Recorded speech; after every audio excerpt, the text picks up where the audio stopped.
Okay.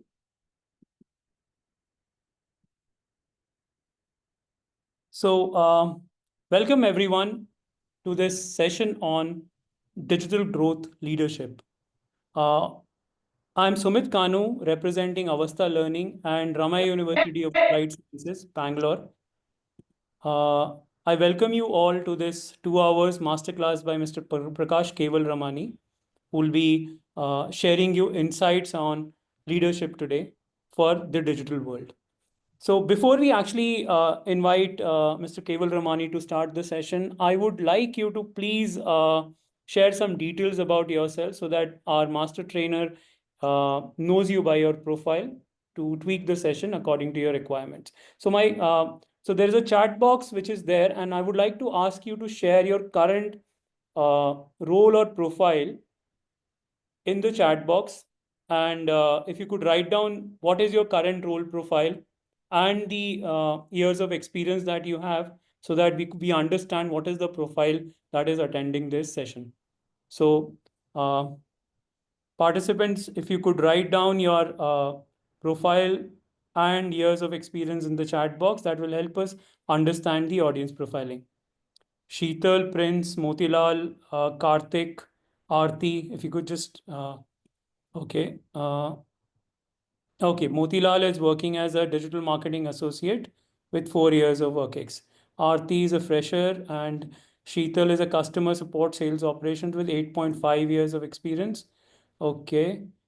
Prince has shared his profile. He's a digital marketing person uh, with about 2 years of 3 years of experience. So welcome everyone. Prakash sir, can we start the session now? Yeah, sure. Right. Thank you, Thank Sumit, and good evening to everyone. Thank you for spending a Sunday evening today with me, and I'm sure this will be really a very huge learning session and a game changer in your career. As it is, I find that quite a few are already in digital marketing and doing quite well, and some of you are quite senior. So there's a lot I would also like to learn from you as we go along. Now, what is important is that as we go through this session, it's a 2 hour session. I would like it to be an interactive one where I would like you to also ask me questions as we go along. Don't wait till the end of the session to ask any questions. Please do ask question as and when it occurs to you so that it's a meaningful discussion and everyone can gain out of it. What ultimately, as Sumit Kanu had indicated in the emailing campaign and the campaign that he had run over there, the name of the game right now is mastering the game for seamlessly moving to a new role. First step in anything that you do is planning. Whatever you do, even at home, even for your college, for your career, you must do a proper planning so that you know what the clear goalposts are, identify the opportunities that will take you to those goalposts, enhance capabilities, try to learn, upskill yourself on a continuous basis so that you're in tune with what are the industry trends and the latest trends in the market, and see that over a period of time you are aligned and achieving your long-term goals and aspirations. Very, very clear. Now, before we proceed further, I just want to understand from some of you, do you have a career plan? Do you know where you're going for? What are you looking for in your career? If you know, do share it with me. I will be able to understand how you manage your career, and I can help you shape your career in a much more scientific and a seamless fashion. You can put your reactions. I hope you know how to put a reaction on a Zoom call. So you can put your reaction if anyone wants to make any comment, if anyone has a game plan, a career plan. Yeah, please, Motilal, can you share how you are going about planning your career? What are you doing and what's your career plan? If you can share with us, that would be wonderful. Sure, sir. Hello, everyone. Pleasure to meet you, everybody. So it's a great opportunity, sir. So, sir, I'm able to connect with a very senior person like you. So, sir, right now I'm having an overall years of 4+ experience in the digital marketing firm. Okay. So, Sure. industry by industry and organization, the complexity of the problems will vary. Okay. So all the programs, right? This digital marketing is helping the people to understand the how to work around on the tools level. How you can run paid ads, how you can do social media marketing, how you do email marketing. But the core problem here is how to understand the business problem and how can I translate that into a digital solution. So that's where I would like to pursue my career, so that in a way I could like to hone my skills into this digital marketing, also to able to help the organization to solve the problem digitally. So now everybody is taking this digital marketing, and everybody, a lot of people are doing digital marketing, but how can I make myself very unique in that? So how to make sure that I'm able to address the business solutions, how I can solve the business problems. And also, I want to understand the scope. Right now, I have only digital marketing skills with me. So, if I want to move from here as a senior marketing professional, or my end goal would be to reach a CMO level. So, to clear cutly present the roadmap. So, what all the other things that I'm missing out here? So, is there any other way that I need to make sure that I need to be able to achieve these skills? And so how could you help me on this area, sir? Yeah. So thank you. Very, very interesting. And we will take it up as we go along. But only one question I had at this stage is you did mention, and which is the right thing, that you would like to understand various problems in organization and try to find digital solutions for them. What are you Hmm. doing and to achieve this plan of yours? Are you upskilling yourself? Are you getting any training programs, certifications? No, sir. It's all about, I'm not able to see. That's what this business problems is very niche based, and it all comes together with your problem solving skills. But you need to how to solve it digitally, well equipped person, right? So let's say I have one core problem in marketing. Let's say I wanted to improve the quality of the business. I wanted to improve the quality of the leads. It doesn't mean simply if I do optimization, it will not come out. I need to create a plan from the analyzing the brand, what is missing, how the competitors are doing, and how can I make sure the problem that I'm solving in a very informed decision. So it should not be like a guesswork, right? So if I'm creating some solution, it needs to be well informed and data driven oriented solution is what I need to provide, and that's what management is also seeking from us, from the associate level. Sure, I think Uh, very valid, and possibly at the end of this session and maybe subsequently, Sumit might be in touch with you. He might offer you solutions how to really go about mastering the game, getting the additional skills and certifications that will help you to understand business problems and find solutions for them. Right that's now, what. So, we'll touch upon it as we go along to some extent, but that was mhm. not really the purpose of this program. But if we Okay. can touch upon it as we go on, and maybe Sumit can also add his Yes, sir. own views on it, then definitely it'll be a much more meaningful discussion. Yes, just adding one point here, Motilal. We have a roadmap which we would like to share with you in detail, Mhm. which will Mhm. transition you from a functional tool-based role to managing the entire P&L. So now, one thing I Exactly. would like to share with all the marketing people who are attending this webinar is that in next 3 to 5 years, or right now as we talk, companies are no more looking for digital marketeers.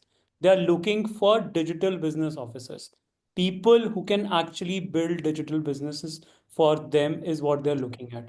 So next 1 or 2 years, you will see a lot of new roles coming up, new responsibilities being added to your current role profile. Now, people would not just say, would tell you that here's the budget, spend it, bring traffic onto my website, but they actually want you to sell their product, grow their business, find new territories, find new clients and customers, and manage the entire sales cycle now. So we'll talk about it, but as of now, Prakash sir, please continue with your session.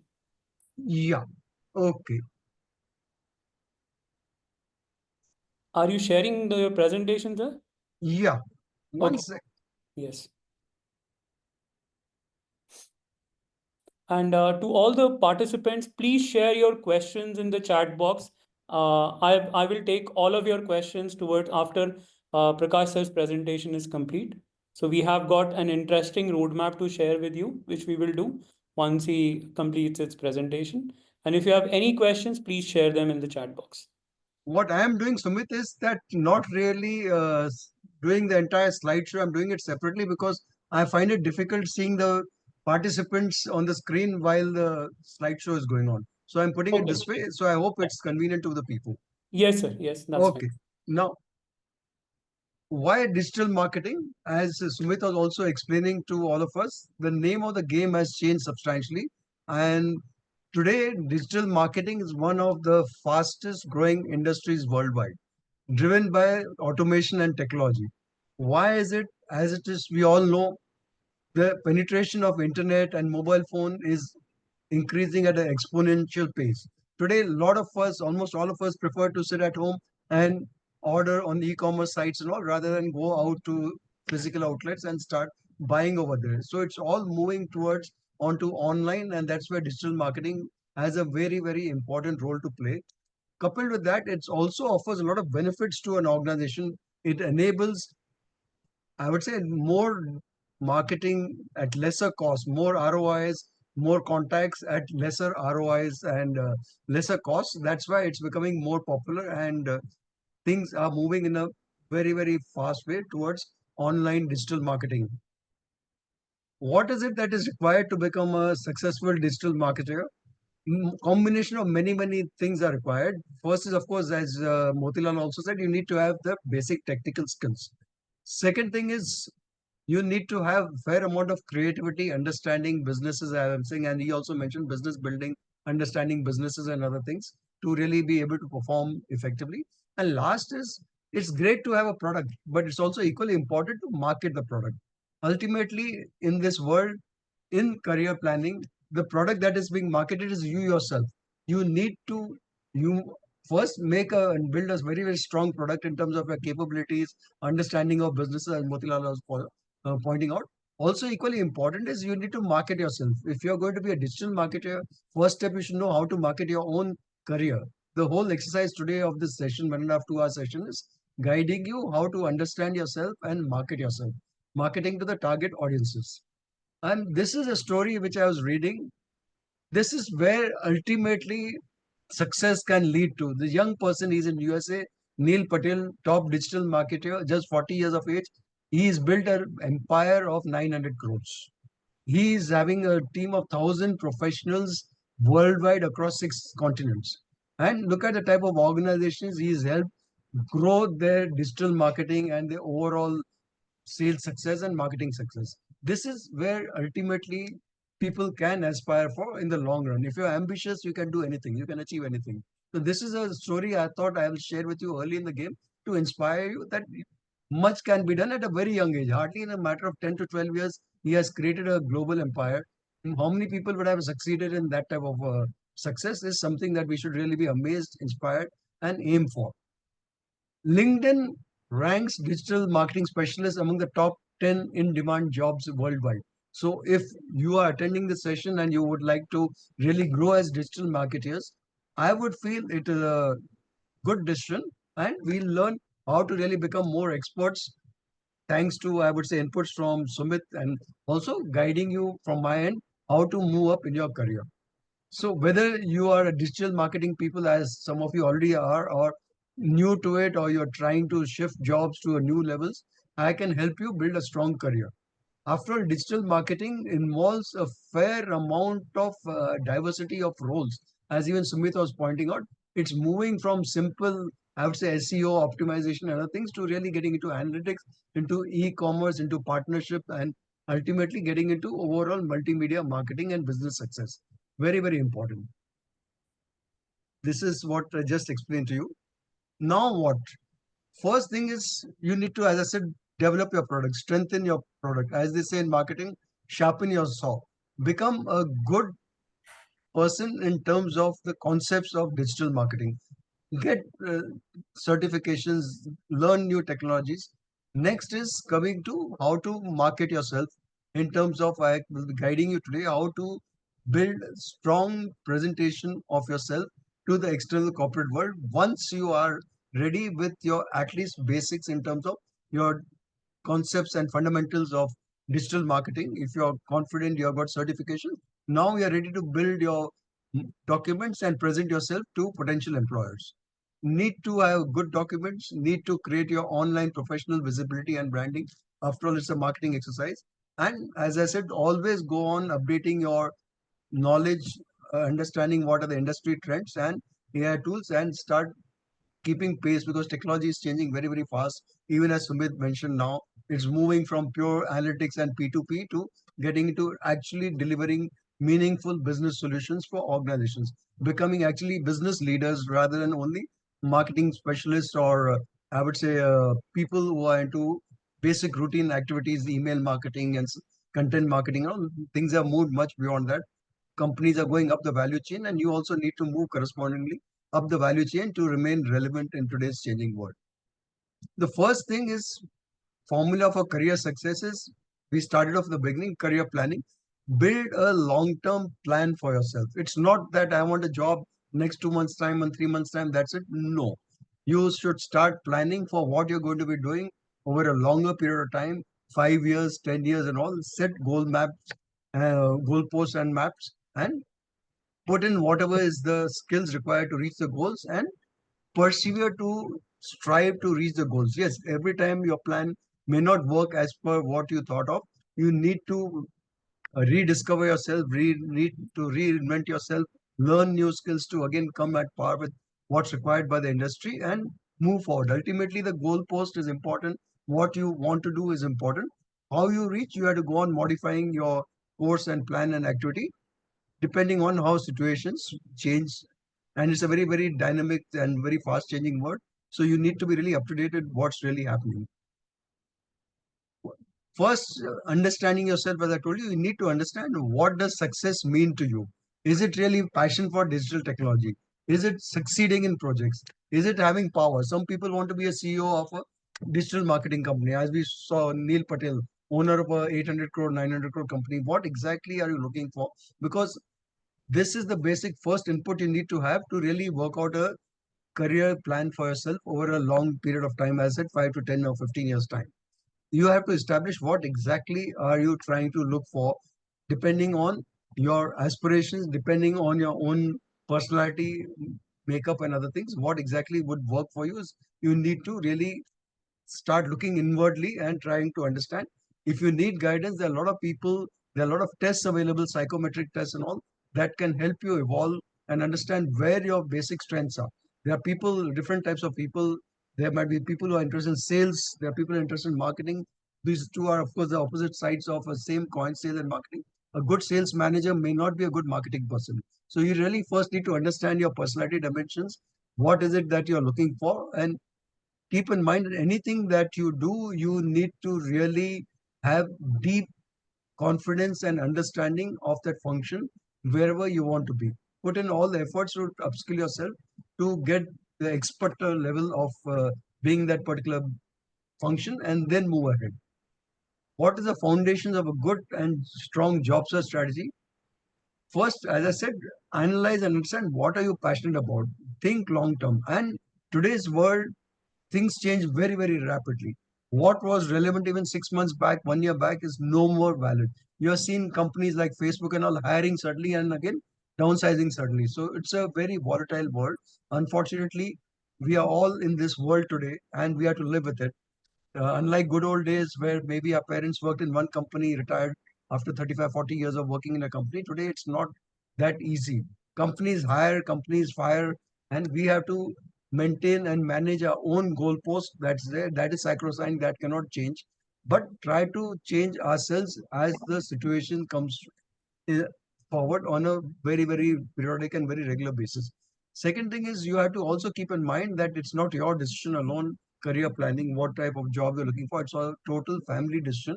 A lot of things depend on your being a good and strong earning member in your family, your parents, your spouse, your children, your EMIs, housing EMIs. A lot of things are very relevant and important to it.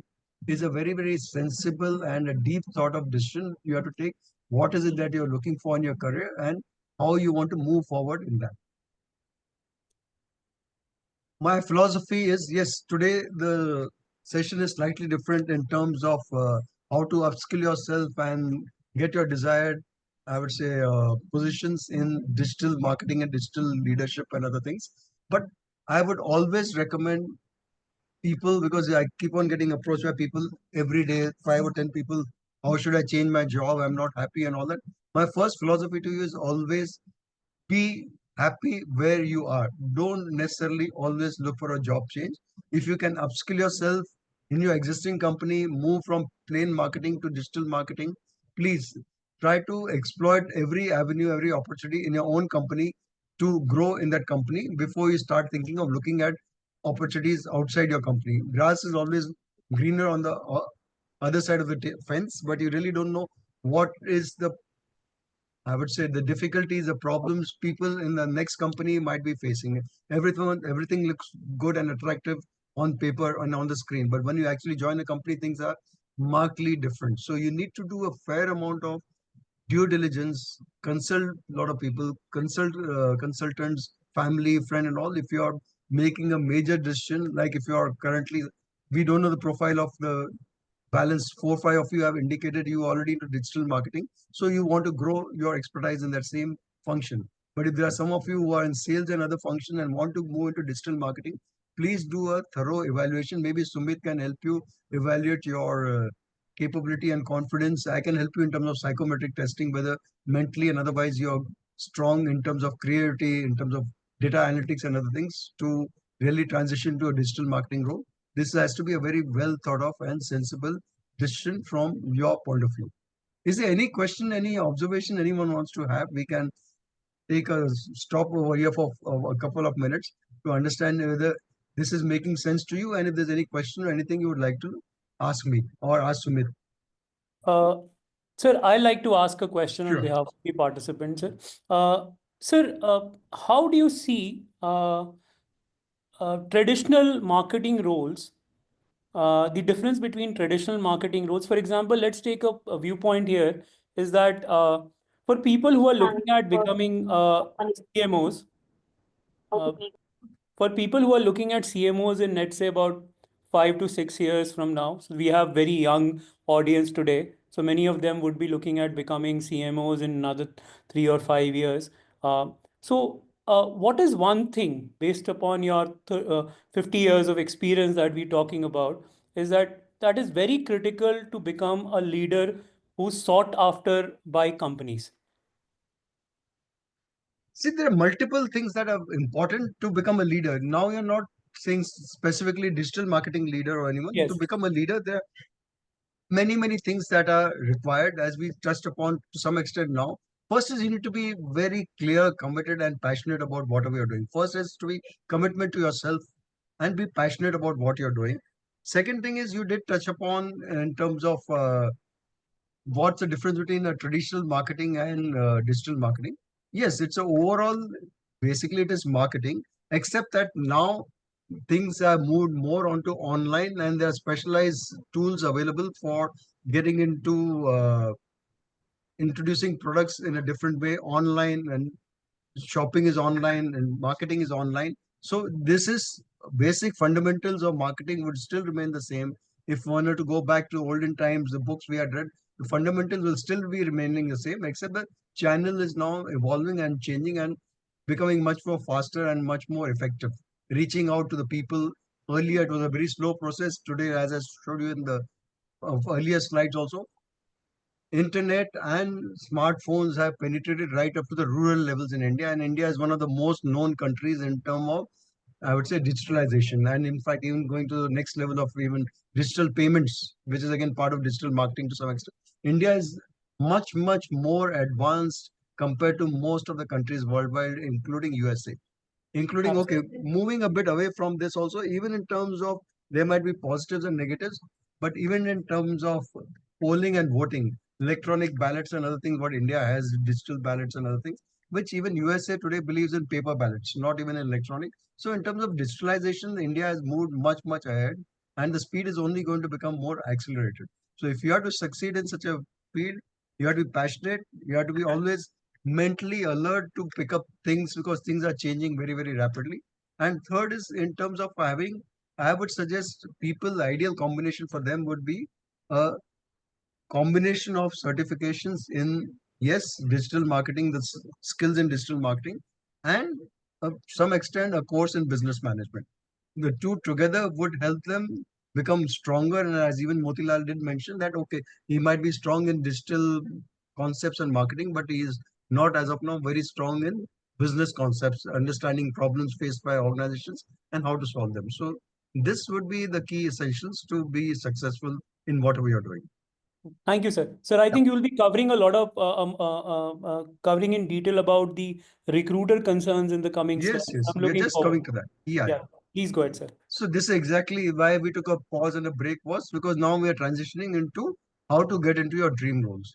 Most important is who's your customer. If you are looking for a change in the job, your customer is, as they say, KYC in banks, know your customer. You should know who's the customer. The gatekeeper to an organization, your main customer for you to transition to a new role, a good role, is the recruiter in that particular company. Now, recruiter is only a function. It's not the person. Person who is involved in recruiting people, interviewing people, sourcing people is a recruiter. It could be in mid-sized companies like startups. It could be a CEO himself is a recruiter. In larger companies, well-organized companies like Unilever and all, they would have special recruiting teams, and the head of talent acquisition might be a recruiter. So you have to understand who is the recruiter and what does the recruiter really look for. Uh, Next few minutes over here right now, we'll be spending on what the recruiter's psyche is. You need to understand your customer before you can move ahead to the next level in terms of managing to convince the customer that you are the best person for the particular role. What are the recruiter's concerns? As Sumit was mentioning, first, McKinsey coined this term war for talent long back, 20, 25 years back, but it is still valid. India has a population of 140 crores, but at the same time, still Narayana Murthy says that not even 5 or 10% of engineers who pass out of institutes are employable. So the question is not the numbers that is available, the question is the right talent that is available. Most companies initially might take you, even if you are qualified in your particular skill and all, will spend 3 months, 6 months time training you to really start performing your role in a very successful fashion. So recruiters' first concern is it's a very short time. There's a huge shortage of talent, and so many people apply for jobs, but getting the right person is a big challenge. More so in today's world when the technology is changing very rapidly. If you're any of you are MBA students, you'll know there's something called product life cycle and business life cycle. Product life cycles are shrinking very substantially and rapidly. iPhones, every year and a half, there's a new iPhone coming, i16, i17 on. They themselves are cannibalizing the market and advancing themselves technologically so that no competition comes into the field. So technology is changing very fast. And if, can you imagine if I18 were to come, the amount of investment money company is going to put into that, if they do not get suitable marketing people, digital marketers in time, the entire investments of the company tend to get stalled, and company is not able to generate the ROI in the limited time that's available, 6 months, 1 year's time, to really launch the product, market the product, and recover the investments in R&D and D and other things that they have got. So time pressures are there on the recruiter. Recruiter is always under pressure from the hiring manager. There are two aspects. One is a recruiter who's, as I said, a gatekeeper whose role is to identify people in the market, interview them, shortlist them, and put them up for final interview with the hiring manager. Hiring manager is the position owner. If you are joining, applying for a job as a digital marketing head or digital marketing manager, you are going to be reporting to someone. So that particular functional head is the called in recruitment terminology hiring manager. Recruiters are always under pressure from hiring managers. "Hey, you're not giving me people, good people, you're not giving me people fast enough." So the recruiter is always a hassle character, and his focus entirely is finding the right person at the fastest speed. Whatever he does, he will do everything that is possible. He recruit external consultants, go through LinkedIn, go to all the job sites that are Naukri, Monster, Times Job, whatever it is, and scan as wide as possible to get a person who is the best fit for the particular job. And given the fact that technology is changing very rapidly, he has a fair amount of constraints. One, in terms of budgets, the salaries to be offered. Second, in terms of getting the person who is equipped with the latest technology, immediate joining. So there are a lot of, I would say, ifs and buts involved in the recruiting part of it, and the pressures on the recruiter are extremely high. overall, as I said over here, the business is very risky. Things change very, very rapidly, and the recruiters are supposed to be performing absolutely on the dot as per the plan. The person has to be recruited, person has to join, and person has to be onboarded perfectly with all the induction program also, so that the person is productive and performing well within a reasonable period of time. There are lots of ifs and buts that happen, hiccups that happen in the cycle. We'll come to as we go along in this session. One example, I'm just preempting what I have to say later on. It's possible. A lot of you have notice periods of 2 and 3 months time. The recruiter makes an offer to you, and then he's always worried. Next 2 months time is your notice period. You get an offer, let's say on 1st of February, you're supposed to be joining 1st of April. Recruiter, that 2 months time is the most tense. He's even more tense at that time after making the offer rather than before making the offer. But after making the offer, he really doesn't know whether you are actually serious about the job or not, whether you will actually join or not. Third is your current employer might give you a counter offer. You might stay back in your own company.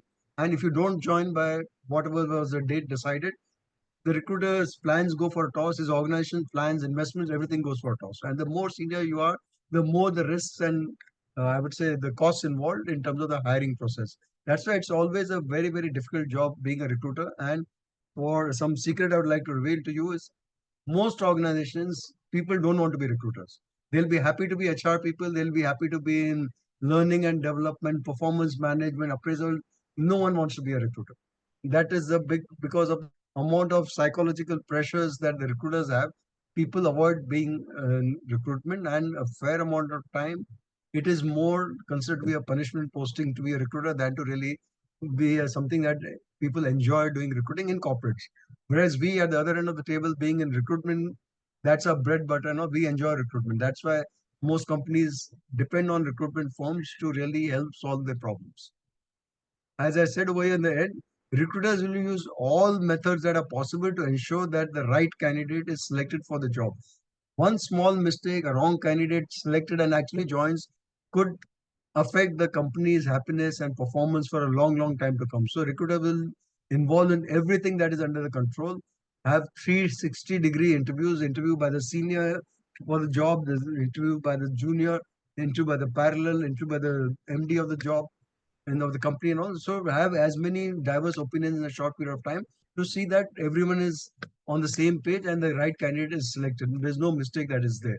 They will have all types of testing, competency based tests, psychological tests, panel discussions, multiple rounds of interviews, background checks, reference checks, psychometric, as I said, assessments, even medical checkups to see that you are really fit in terms of health to take up the job that is being talked about. I have seen a lot of times people at young ages, 35 and 40, having severe health problems, and they get a job, they want to emulate their friend who's earning a salary of 50 lakhs, 80 lakhs, and all. This guy's earning 25, 30 lakhs, wants to reach that, but has severe health problems. So many things are there that go into a selection of a good candidate. And that's why I said in the beginning, it has to be a well thought of decision, keeping all aspects in terms of family, health, your own aspirations, liking, your interest in digital marketing before you really venture into an area which you're not familiar with. There are a lot of people available in the market to help you, like Sumit. He's also an expert. He guides people on digital training programs and other things. So you should not have any egos. Talk to people, understand, spend time 10 days, 15 days, 20 days, understanding what this all business is all about before making a decision to, yes, I want to be a digital marketer. There's a craze I can tell you about 20 years back when SAP was introduced in India around 2001 or 2 or whatever it is. Everyone was interested in going for SAP. I know of a lot of people. I know one good person, good candidate, getting a good income with one of the best known automobile companies of India, suddenly quit his job, spent 5 lakhs those days. Those 5 lakhs 20 years back must be worth about 50 lakhs as of now, or maybe more. Wanting to take up a job as a SAP consultant, spent 5 lakhs, ultimately didn't get a job. And left high and dry, family, old parents, all put in a difficult situation. So things look attractive, but you have to really evaluate how much is it that you are interested in, how much capable you are, and then take a call. Definitely anything is good, but you need to evaluate yourself first before you venture into anything. A recruiter is least interested in what you are interested in. We see CVs also there. I'm interested in growing with the company, contributing company, all sorts of things. This is what is called fluff words in resume, no meaning. Recruiter is very focused, as I said, very selfish guy. He wants to know how well you can perform in his company. What is it that you can bring? What set of skills or capabilities you're bringing to the company to solve my problem? Rather than I'm not interested in what your problems are, you keep it at home. That's why when Motilal said that I want to understand business problems and try to solve the business problem, that is what a recruiter is interested in.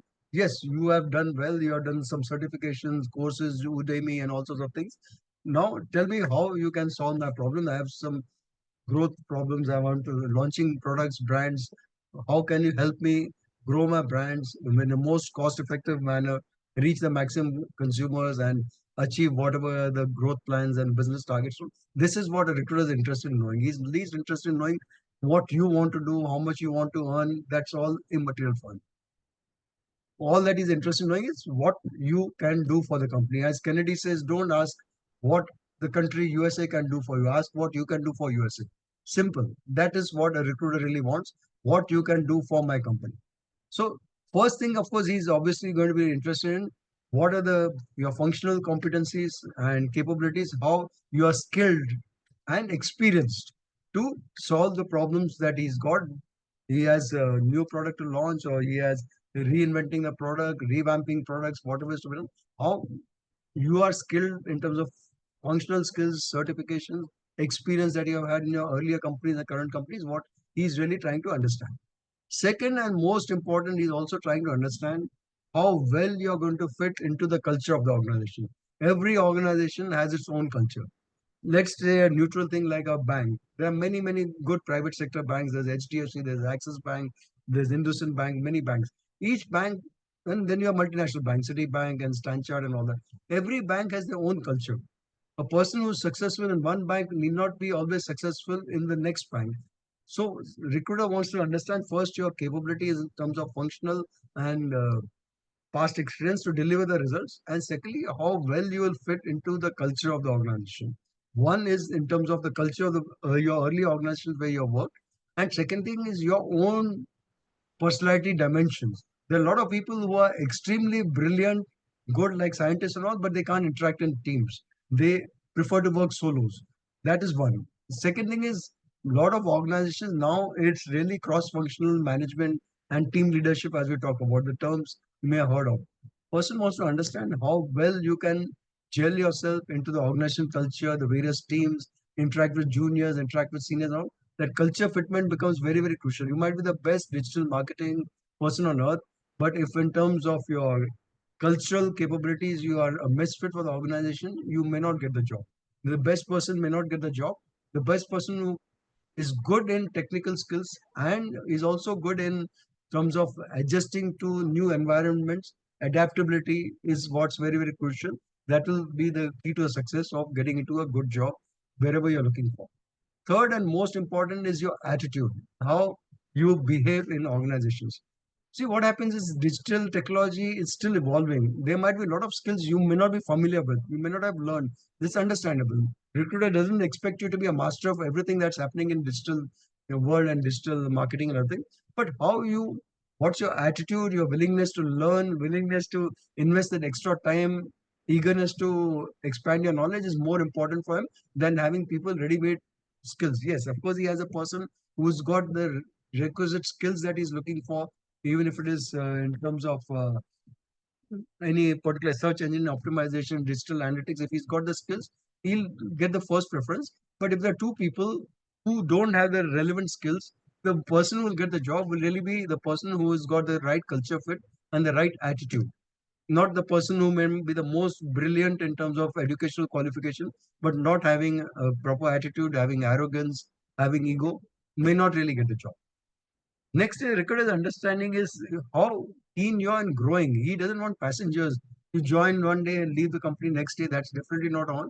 Secondly, he doesn't want people to lead a retired life at the age of 30, 35. He wants you to perform, grow the company, and you also simultaneously grow along with the company. Very, very important. He doesn't want you, okay, you're getting good salary, 20, 25 lakhs, TK, you're happy, comfortable. No, no one wants people who are comfortable in their life now. They want you to perform and grow. I see a lot of candidates first thing before they want to go for interview, how many is the working days, how many working hours and all. These are questions no one asks in today's world. Today it's really 24 by 7, 365. I was telling Sumit the beginning of this thing also. All of us are working. There's nothing called a holiday. If work requires, you have to be present and you have to work. I know a lot of people who first thing they want to know is comfort level. Is it 8 hours a day, how many hours a week, and all these things, concepts don't exist. Yes, companies are considerate. They do have this concept of work-life balance. But when it comes to work, if you're launching a product and all, you might have to stay in the office for 2 days also.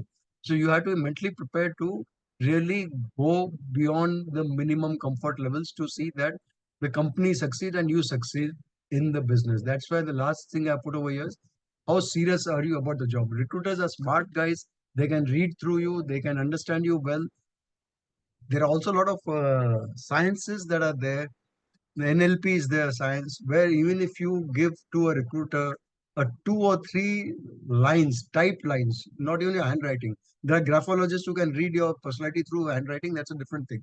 But even if you type on a computer, anything at random, no particular topic, I'm not saying talk about digital marketing, you type anything that comes to your mind, give it to a person who's an NLP qualified recruiter. He can, to a fair amount of certainty, 80 to 90% accuracy, understand your personality without even ever having seen you in your life. So recruitment also has gone through a very deep science and it is evolving. A lot of new things coming up, which helps the recruiter to understand people much more clearly and accurately. Of course, this human beings, recruiters also do tend to make mistakes, but the role of recruiter is ultimately trying to, his mission is to try and to find the best person for the job in the fastest time. And it's your role to simplify the recruiter's efforts so that your purpose is served in the long run. I'll come to that gradually as we go along. Very recently, also, I was talking to a very, very senior candidate and he wanted me to send a mail. I sent a mail, he's saying, Sir, I've not received. Thrice I sent the mail, I've not received. I was very surprised and shocked. He's saying, This is my email ID, Gmail, some Gmail ID it was. I said, okay. I saw on the resume it was there, but his LinkedIn profile, which I had access, was carrying a Yahoo mail, and I had sent this mail to him on Yahoo Mail. Yahoo Mail, and that's a public platform. I saw the Yahoo Mail, I sent it. So you are not making things simpler and easier for recruiters. On your CV, you have got Gmail or CV is with you. CV is not with me. What I see on the public platform is a Yahoo Mail. I've sent it to you, and then you say that I don't read Yahoo mails. I never bother to open it. You're not simplifying work for a recruiter. You have to be very, very clear how easily and fast recruiter can reach you. After all, recruiters, as I said, are burning the midnight oil. They are moving very fast. And anything that delays the whole process, recruiter drops you. Okay, recruitment cycle, what we're talking about, we are just touching upon now is the basic documents. Your resume and your LinkedIn profile are the first point of communication and your marketing people and contact between you and a potential employer. You might be a brilliant person, you might be able to talk well at the interview, but first thing is you have to reach the interview. And the only documents that can carry you and take you to the interview are your resume, LinkedIn, and the cover letter. That's first thing. Let's come to other things we'll touching about in any case, but let's come to the resume. What do you need to demonstrate for a resume? Because resume also is an outcome of what you have done in your career planning, what you want, that gradually gets translated into what a resume is.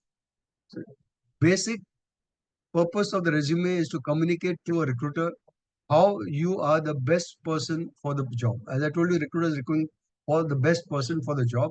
There might be 40, 50 people, candidates vying for the same job. But recruiter's role is to identify who is the best person and if it is reasonable in terms of salary, expectation, and other things, to take the person. Ultimately, how do you decide your marketing people best person for the job? You have to put in what is your USP, what is the value proposition you bring to the table, why a recruiter should really sit up and say, yeah, this is the guy I really want to interview. And if he's good enough, like his resume is saying, this is a person I really want to take in for my own company. How do you create value propositions? He wants to understand how you have performed in your organization. After all, your resume is really a statement of achievements, like your 10 standard mark sheet. My mark sheet carried only 8 columns, 7 subjects, and eighth was the total and percentage. It didn't say many things about how many hours I was studying, who was the teacher, what I was doing, nothing like that. Straight to the point. Physics, so many marks, chemistry, so many marks. This is a document of achievement. Same thing, a resume is simple, a document of achievement, what you have done in your earlier roles, how you have performed, how you have been recognized, awards you have won, what distinguish you from the other people is what a recruiter wants to know. He has no interest in knowing what are your roles, responsibilities, KRAs, nothing of that. He just wants to know in very simple terms, आपने क्या किया अपने company में, which was appreciated by your company and recognized by your company. Other thing what a recruiter really was looking for is, as we discussed earlier also in this discussion today, how do you upskill yourself, especially in today's world when technologies are changing very, very fast. Your resumes and documents need to very clearly indicate what efforts, initiatives you are taking to upskill yourself. I see people over last 5 and 7 years, no new certifications. So many new courses are coming up on every regular basis. Every 3 6 months, there's new technology, new course coming up. Data analytics is there and search engine optimization. Various skills are coming up, P2P and other things. But there's nothing in the resume that indicates that you really have taken interest. जो आपने सीखा था 4 साल पहले वही चल रहा है. That is not going to carry you too far. You need to be dynamic and change with the time. Identify new technologies, identify new skills, new courses, and before the market moves towards that, at least get yourself skilled for that so that you are relevant. And the most of the time when the recruiter is looking for you, recruiter has confidence, yes, you have got the relevant skills, and that is the reason why I will shortlist you for the interview. Process, what I said, we will come to is you have to understand that when a recruiter is looking for people and he puts an ad on a job site, LinkedIn jobs also a job site, Naukri, Monster, all are job sites. Whenever recruiter puts a job, recruiter gets anywhere from 100 to 500 resumes. I have seen, I myself have got up to 1200 and 1500 resumes for senior position at the director level. I've heard of people getting 5000 resumes. I have not got 5000, but yes, I got up to 1200, 1500 resumes. It's insane, absolutely. No one can read 500 resumes, 1000 resumes. To read a resume takes 2 to 3 minutes or so. No one has a time to read so many resumes. So what does the recruiter do? Recruiter goes to automation. Most companies today, 95 to 98% of companies have backend ERPs, which are called applicant tracking systems, whose only role is search engine optimization. But the first stage, first hurdle your resume has to go through is search engine optimization. All that is done is through electronic scanning of your resume. The search engine identifies what are the requirements of the particular job description and what are the skills available in your resume and delivers a match score 60% match, 65% match, whatever it is. It is the recruiter who decides what's the minimum acceptable match score for him to look at the particular CV. Till that time, the CV never reaches the screen of the recruiter. It's lying in the back end software. I call it a black box. You don't know what happens in that particular software. And 80 to 85% probability of your CV being rejected over there. Normally, if company receive 100 CVs, I can tell you confidently 80 to 85 are rejected by the back-end software, the applicant tracking system. There are globally more than 250 to 300 applicant tracking systems. These are softwares. They are programmed differently. They are customized differently, upgraded differently. So no one resume can meet the requirements of all the applicant tracking systems. I have seen people saying I've applied to 100 jobs and 200 jobs. Not even one interview call has come in. Very possible, and this not in India. We follow even the best career guides worldwide, including some of them who have been on LinkedIn advisory panel also for career guidance, resume writing, and all that. Even in USA, even at the CXO level, I didn't know there are so many CXOs in the USA. The guy says I applied to 100 jobs and 100 companies. All I've not got even one interview call at the CXO level and CEO level. So there are a lot of things that are required in your resume, which people don't realize. They think that it's a very simple document. कुछ तो लिखना है 2 page 3 page resume बनना है and then job is assured. No, it's not so simple. First is 80 to 85% rejection happen at the first stage itself without even a recruiter seeing your resume. And people think I'm most perfect for the job. Everything is matching with what I want, and still I'm not getting an interview call. So you have to understand maybe there are some things missing in your resume. because of which the applicant tracking system has rejected your resume. And when recruiters get 100 to 500 resumes per job ad, it doesn't mean 100 or 500 people are matching the requirement. Not only in India, all over the world, people apply for the heck of applying. When I put an ad for a HR director, there are finance people applying for the job, marketing people applying for the job, production people applying for the job. It's a total mess. And it's a nuisance value. If I'm looking for, let's say, a digital marketer and I get a resume of a finance person, I'm least interested. He might be a Nobel Prize winner for all I care, but he's not meeting my requirement what I want today. Today, my need is a digital marketing person. I am interested only in CVs of digital marketing person. If a finance director of a company applies, I may respect. I might keep the CV separately or something. I'm not going to read it at all. I don't have the time to read all the CVs. So you have to be very clear that ultimately why applicant tracking systems came into existence was because of the overload. But applicant tracking systems are a software which has been evolving over 20, 25 years and still it's nowhere perfect. They tend to make a lot of mistakes, and just depending on transitioning into a good role through a job site and through a resume, you are not really utilizing all the resources available to you for transitioning into a good role in a sensible fashion. So first thing required, let's finish this through job sites and then we'll come to the other ways you can make yourself visible to the recruiters. So first step was straight search engine optimization. Very simply, I'll equate it to if you had the 10th standard marks and all exam results come next day's college admission, you'll find notice outside the college. Those have more than 90% marks. Please go and pay the fees. So this is what really effectively is search engine optimization. Recruiter sets in minimum criteria. Generally, it's 80%, 85% matching with the requirement of the job description. If your resume was matching 80 to 85% of the job description, your resume lands next on the screen of the recruiter. Now, when it lands on the screen of the recruiter, assuming there were 100 CVs, assuming 80% of them got rejected, 20 CVs land on the screen of the recruiter. Recruiter still does not have time to read 20 CVs. To read a good CV, understand takes 3 to 4 minutes. 1.5 hours reading CVs for one position, that's a luxury no recruiter has. So what he does is what you might be doing if some of you are from, let's say, a place like Bombay or Delhi or whatever it is. How do you read the newspaper, Times of India, Hindustan Times, or Economic Times? You quickly glance through the paper, look at the headlines. If any headline is interesting to you, you will read. Otherwise, you'll skip the thing and go away. That's exactly what a recruiter is doing. Global studies through high-speed cameras indicate recruiter is glancing, not reading, just nazar marta hai. He's going through your resume and they say normally in 5 to 6 seconds time. That is that time of window of opportunity your resume has to create some impression in the mind of recruiter that yeah, is bande mein kuch to hai. Now let me see if I can spend another 3 4 minutes on reading the resume. What this stage requires really is your resume layout, your formatting, structuring have to be so professionally done that even in 5 seconds, the recruiter is glancing through a 2 page resume, which is a normal size of a resume, generally for is 2 pages. If you're junior people less than 5 or 10 years experience, then maybe a 1 page resume. So he's glancing through the resume in 5 seconds, a 2 page resume. So it needs to be structured, layout, and format perfectly so that he can get some idea that mota top line, what is it that this person is bringing to the table? Is it really interesting for me from the context of the job I have in mind?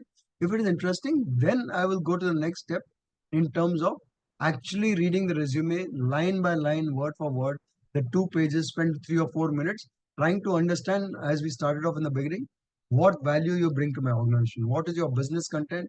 What are your USPs? Now, because out of the 100 CVs he may have got response to the ad, some got rejected in the applicant tracking system, assuming 80 got rejected, 20 reached his screen. Out of 20 also, Nazar Marke, he's shortlisted to only 7 or 8 CVs now. These are the 7 8 CVs. He's going to spend maybe 2 or 3 minutes per CV, half an hour, trying to understand which are the best out of the 7 or 8 CVs, 3 or 4 people to call for an interview. Unlike olden days, recruiters don't have time to call 10 and 20 people for interviews. They don't have this time.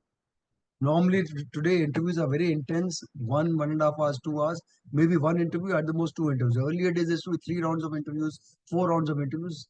Business cycles have changed substantially. No one has that luxury to call you again and again. It's a waste of time for you and for the recruiter. So they are very clear. what the type of person they want. He will, out of the 7 or 8 CVs, that final, the last hurdle of the race, he wants to understand who are the people and all the best people, understand thoroughly. Now is the time he will also check out from the CV the LinkedIn profile of the people. Your CV and LinkedIn profile are opposite sides of the same person, the same coin.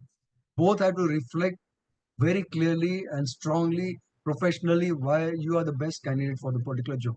What are your USP? So this is a time he will also start. He'll come to LinkedIn profile, how it helps the recruiter, but he will also look at the LinkedIn profile to understand how you are, what are your competencies, and then decide to call you for an interview or not. Next, of course, you are aware of it. Next steps in the cycle will be interviews, then there'll be salary negotiation. I did mention about reference checks, background checks. When companies do background checks, they actually commission agencies who will go back. If you say that I did my schooling in this particular year from this school in Saharanpur, they will go to your school in Saharanpur, even if you're based in Bombay, verify whether you actually were studying in that school. These are the parents, this was the particular class you attended and all that. Whether you have any problems in the school, whether you have any criminal records, other thing, that's what is called background verification. That is very different from reference check. Reference check is very simple. We check out with your current or past employers how you are performing in terms of just your professional performance. Background check is really to understand everything that you're saying in your resume, your school, your college, your what marks you got, where you are staying in that community, whether there were any problems, the families, other thing. A lot of things go into background check. That's why companies don't mind, even after giving an offer letter, waiting for 15 days, 1 month for the background check report to come before really finally deciding to take you or not. Any questions anyone I have up till now?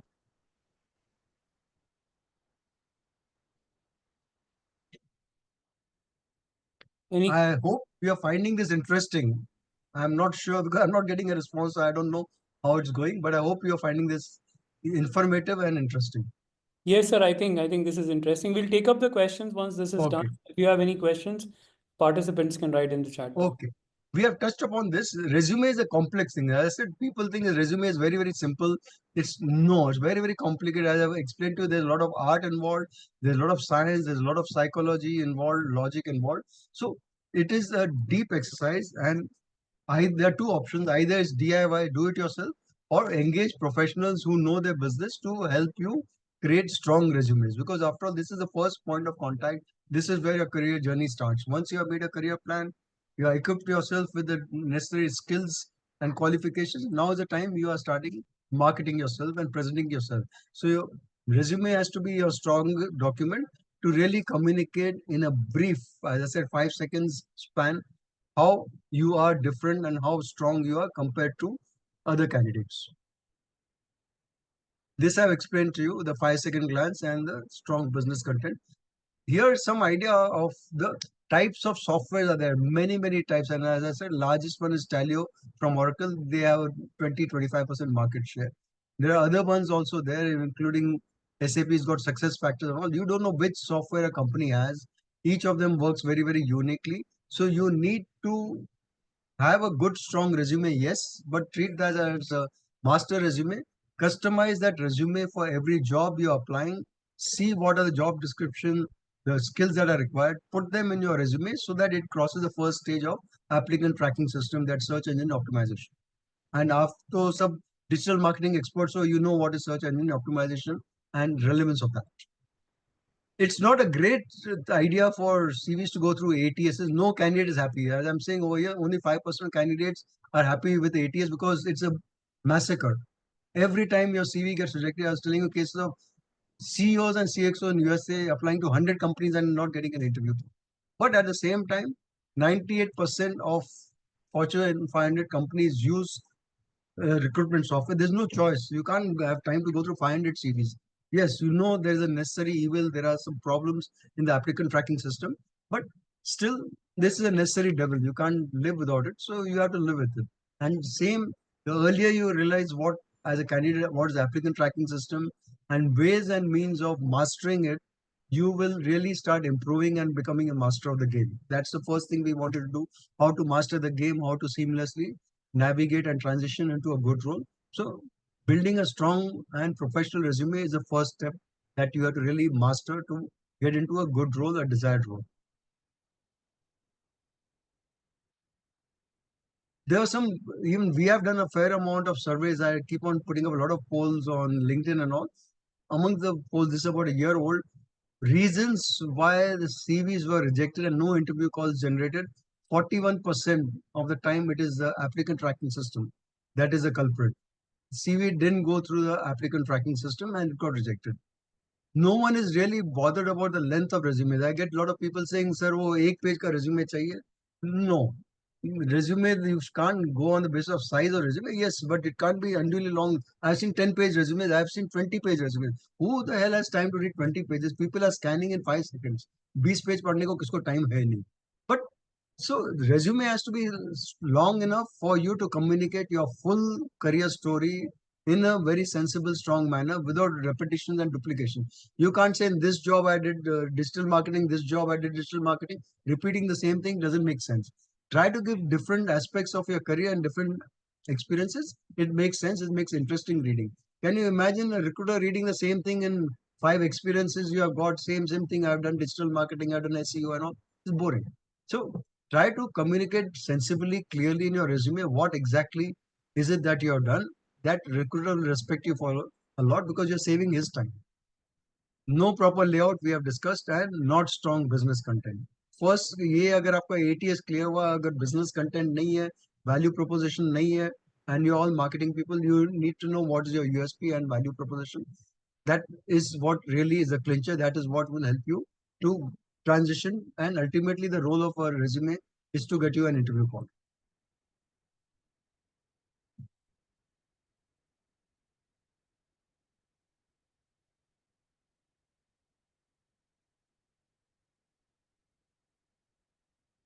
Okay, now some hints about what a good resume will be.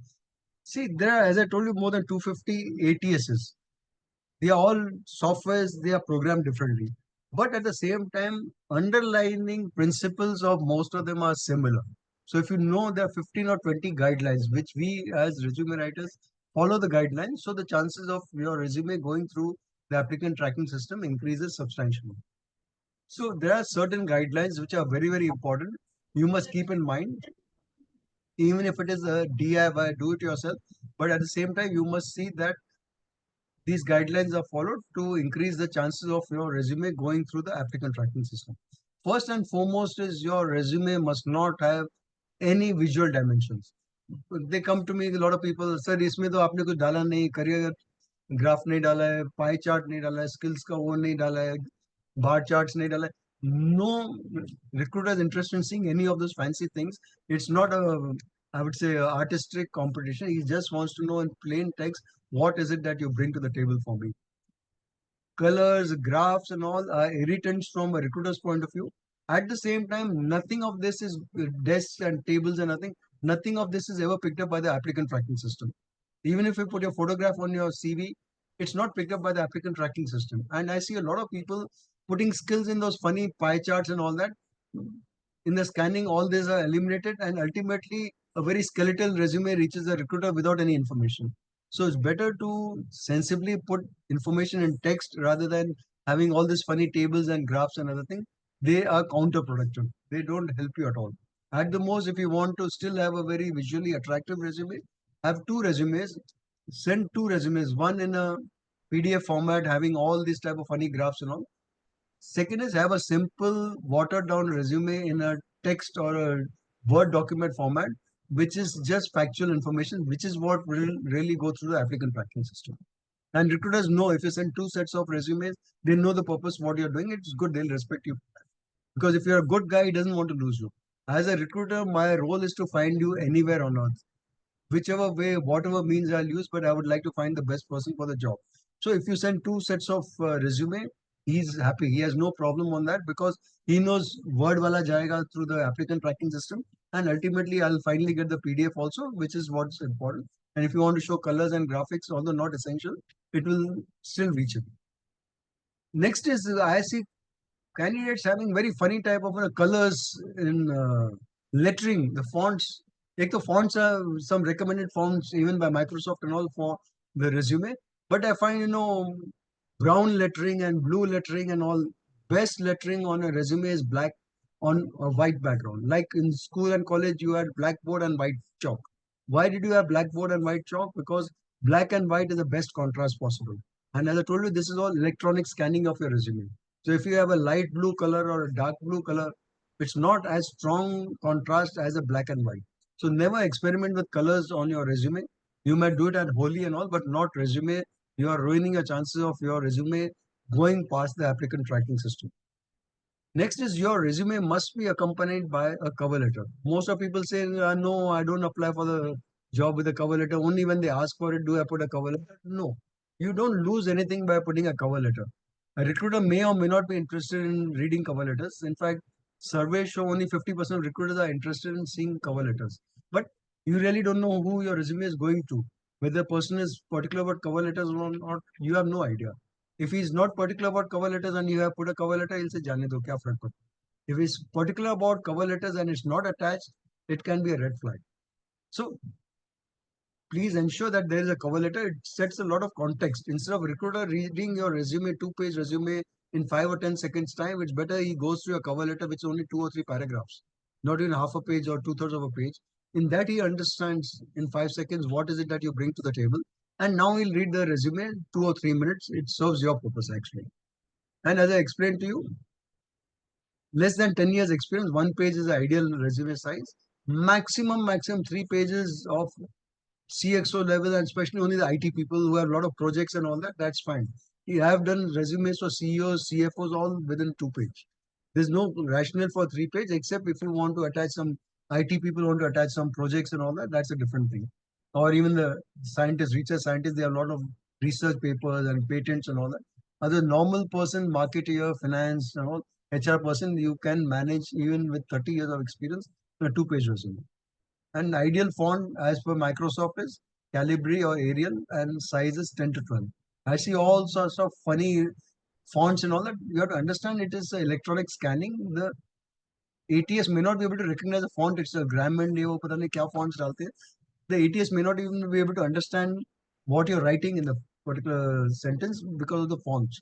And I see CVs, one CV, 2 page CV having 3 or 4 varieties of fonts. Sorry, I have one standardized font. Very very important. या तो Calibri करो पूरा CV, या तो आप Arial करो या Times Roman करो, whatever it is.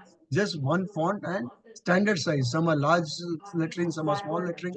No, if it is a 11 size of font you want to use, please go for only 11 and throw out your resume. How do recruiters hire people? Unlike a normal conventional wisdom that job site hai, apply kiya, 50 job apply kiya, 100 job sites effectiveness is extremely low over here. As I put over here, only 20% probability of success of getting a job through a job site. I'm not saying don't apply for a job through a job site. Please do apply. If you find a good job, please do apply. But with the caveat and rider, please customize your resume for every job you're applying. As I said, explain to you, customize it as per the key skills required in the job description. Ensure those key skills are there in your resume for it to go past the applicant tracking system. But it takes 1 to 2 hours or 3 hours to customize a resume for a particular job. So you must go for quality rather than quantity. Instead of just as LinkedIn as easy apply, go on clicking and all. That's like gambling in a casino. लगा तो लगा 1 in a million chance कहीं आपका resume will pass through the ATS. But do things sensibly, scientifically, understand the job description, match it. There are a lot of softwares available. Word Cloud is another software that's available that can determine the frequency of keywords being asked for in the job description. See the same keywords are available in your resume, not in necessarily the same frequency. If they have asked for certain thing, search engine optimization 15 times in the job description, you don't need to necessarily have it 15 times in your resume, but at least have it 3 or 4 times. Some level of frequency and regularity will help you increase the chances, because the applicant tracking system also evaluate not only the keywords but the frequency in which you're using it in your resume. So I'm not saying you use SEO 15 times, but at least 4 or 5 times. If this certain minimum uh, type of repetition you have of the key skills, it improves your chances of going through the applicant tracking system. Major success is over here. 70% of the probability of success is through personal contacts. And personal contacts also, the biggest contributor over here is the networking that you do, either through your professional contacts, past colleagues, friends, classmates, and all that, or extending your reach and network through LinkedIn. Most important way of transitioning into a good role is the personal channel. This 80% over here, 70% and 10%, 80% is personal channel. Job sites are impersonal. As I said, people, it's a black box. You apply and you don't know, you don't get a reply. At times you might, if you're lucky, in 1 in 20 application, you might get a standard automated reply. Thank you for your CV. We will get back to you. It doesn't mean anything. So that is the lowest level of success. The highest level of success is over here, personal contacts. Either offline, direct, your friends, family, schoolmates, college mates. They know you, they have worked with you. They are the best people to help you get into a good role. Or extend it, because they may not know of many vacancies which are matching your career and background. You need to extend your visibility that you can do on LinkedIn. Today, LinkedIn is become the Google for all professionals. If anything that I want, first time Sumit contacted me, rang up. First thing I did after the call was go on to LinkedIn to find out who's Sumit. So today, any that mention of any person's name, the first thing persons do is go to LinkedIn to find out about you. In any case, the penetration of LinkedIn today at reasonable levels of, I would say, seniority, at CEO, CXO levels is almost 100%. At even at your levels, it's extremely high, 70 to 80%. So if I am a recruiter, if I have a database which is having 80% or 100% of the entire target audience, why should I really bother to go to a job site? Job site penetration of people is only 40 to 50%. Everyone is not on Naukri and Monster and all that, but everyone is there on LinkedIn. Right up to Bill Gates, Narendra Modi, Barack Obama, all are on LinkedIn. I don't think they're needing jobs, but they are on LinkedIn for the power of networking of LinkedIn. So you have to have a good and strong presence on LinkedIn to reach out to potential employers.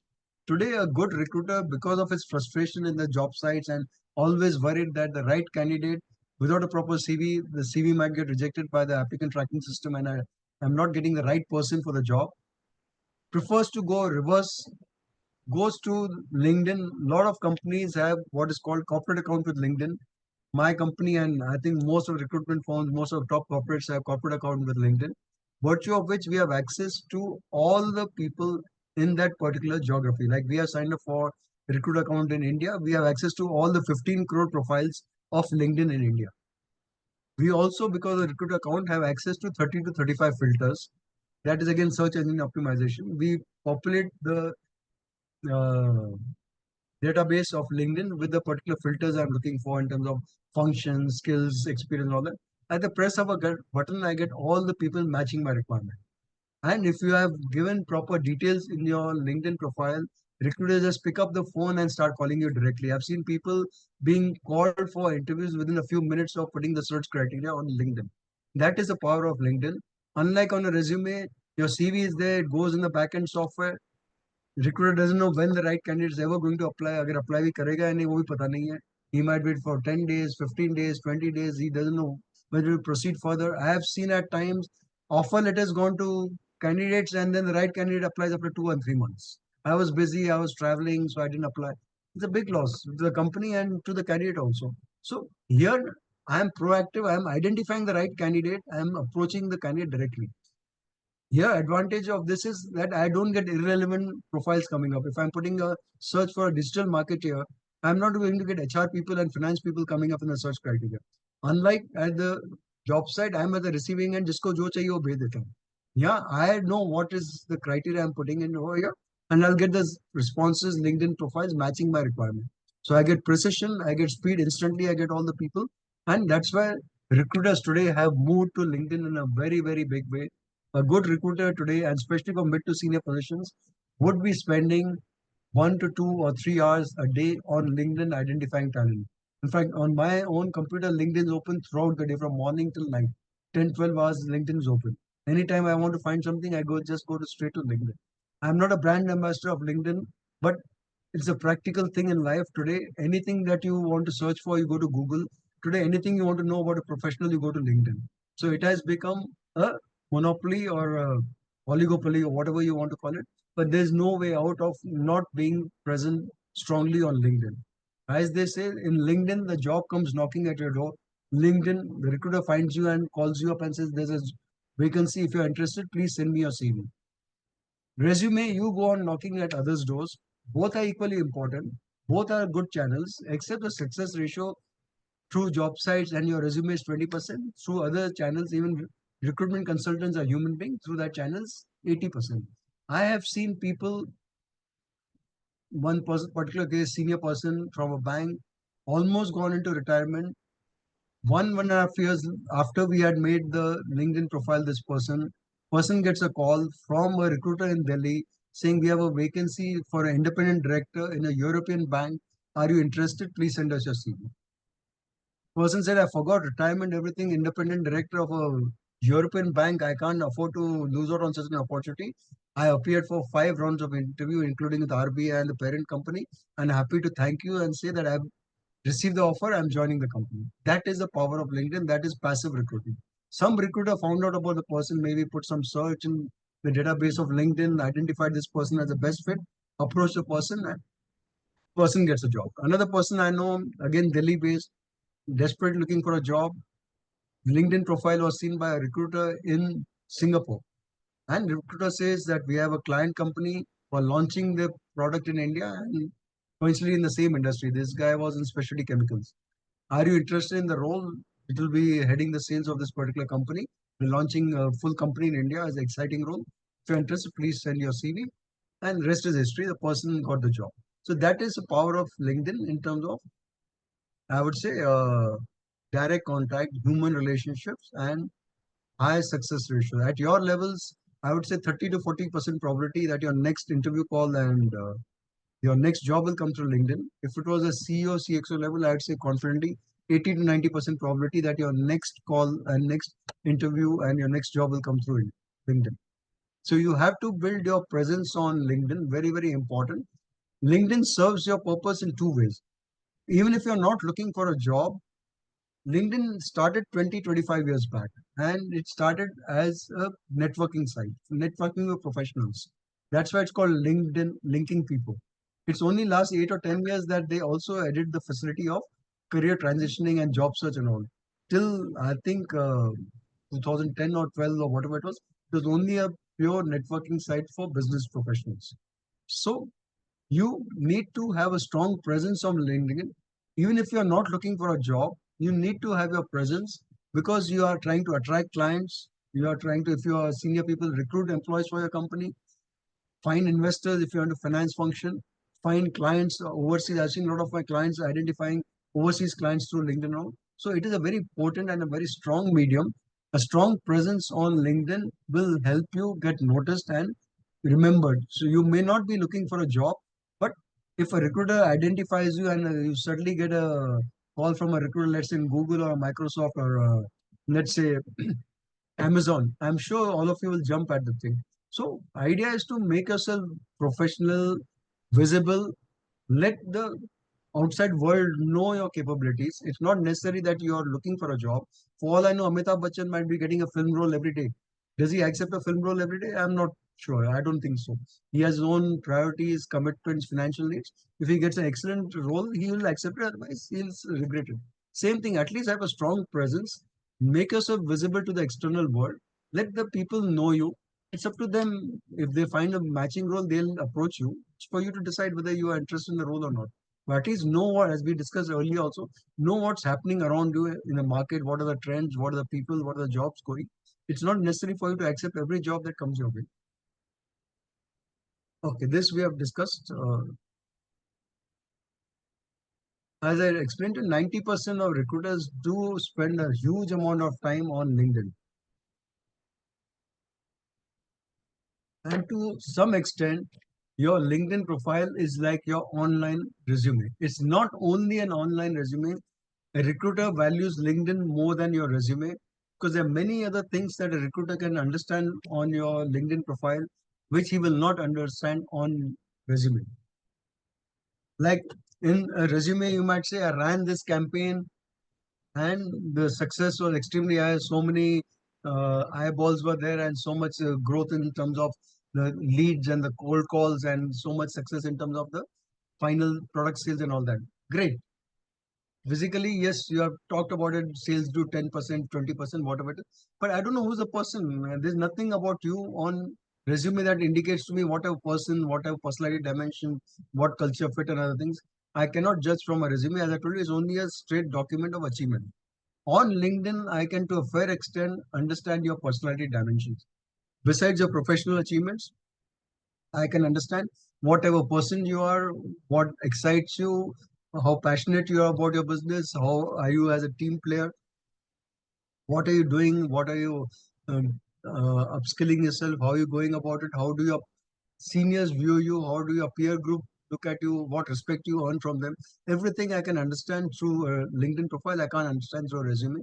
That's why a recruiter would always spend some time on your LinkedIn profile before calling you for interview. Even if you are the best resume that is there, the recruiter will first match it with what is it that you're talking about yourself on a public platform like LinkedIn.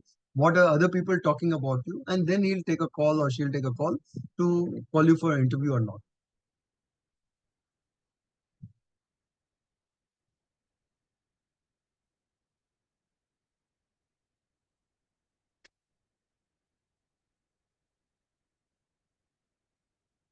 Okay.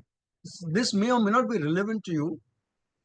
Some of you might be, and what challenges you need to address through your document and at the interview stage and all, like career gaps. Yes, today's world, lot of volatility is there in the job market. As I said, Facebook is sacking people, Google sacking people and all. You might be laid off, may not be having a job for 3 months, 6 months, 1 year. Career gaps, explaining them on your resume is a major challenge. Even recently, I was trying to help a very senior person who has a gap of 8 months in his career. So these are things you need to be aware of and tackle in a very sensible fashion in your resume as well as on your LinkedIn profile. And of course, at the interview itself. Next is frequent job changes. No recruiter wants to see people who change their job every 3 months, 6 months, 1 year. Minimum at least 2 to 3 years in a job. By the time you join a company, onboard it, and understand the company and the dynamics of the company, it's already 5 or 6 months gone. And I see people, they have taken up a job and within 2 or 3 months again in the job market applying for jobs. That doesn't give great confidence. And ultimately, to understand that recruiters do watch you. Today, you might be working in a company and may have got an offer from a particular recruiter, whether you accept the job or not. Next time, maybe if you apply to another company, maybe the recruiter has shifted himself to the next company. So you have to maintain a good and strong professional relationship with recruiters and also respect what they are looking for. Other thing that is there affects is underperformance. Underperformance can be of many types. Not performing well in your own company in terms of achievement against your KPIs, KRAs is one. Second major challenge for you will be if you're getting salary below the market rate. There are a lot of people I know who say, sir, market rate is 50, but I'm getting 25 lakhs. What do I do? How do I convince a recruiter in terms of at the interview stage that nothing is wrong with me, I'm quite capable, but maybe whatever my company is conservative or it didn't do well, I didn't get increment. These are the things that you need to keep in mind when you're applying for a job and transitioning. These are answers you must prepare well in advance before you get into any mode of applying for jobs and getting interview calls. Okay, now that you got a resume and your LinkedIn profile, what's the next step? Next step is you must have clearly what we're talking about since the beginning, career plan and a roadmap, what you're planning to do. Have a list of 40 to 50 companies where you will be keen on getting a job. Every company may not be the best of companies for you, but at least have a target company. Realistically, these are the companies. If I get a job in that company, I would be interested in. Have those companies. Maybe next, if ever we have a master class on how to maximize your visibility on LinkedIn, I would guide you personally how to reach out to recruiters in your target companies. But first step is know what your target companies are. Second is use your resume. I said that job site success ratio is only 20%, but at times I've seen people getting good jobs on job site. Nothing wrong with that. Scan what are the jobs that are there in the market which are relevant and from your target companies. Customize, which I've been saying, your resume with the job description, and keep on updating and polishing your resume with every change that's happening. LinkedIn, very important.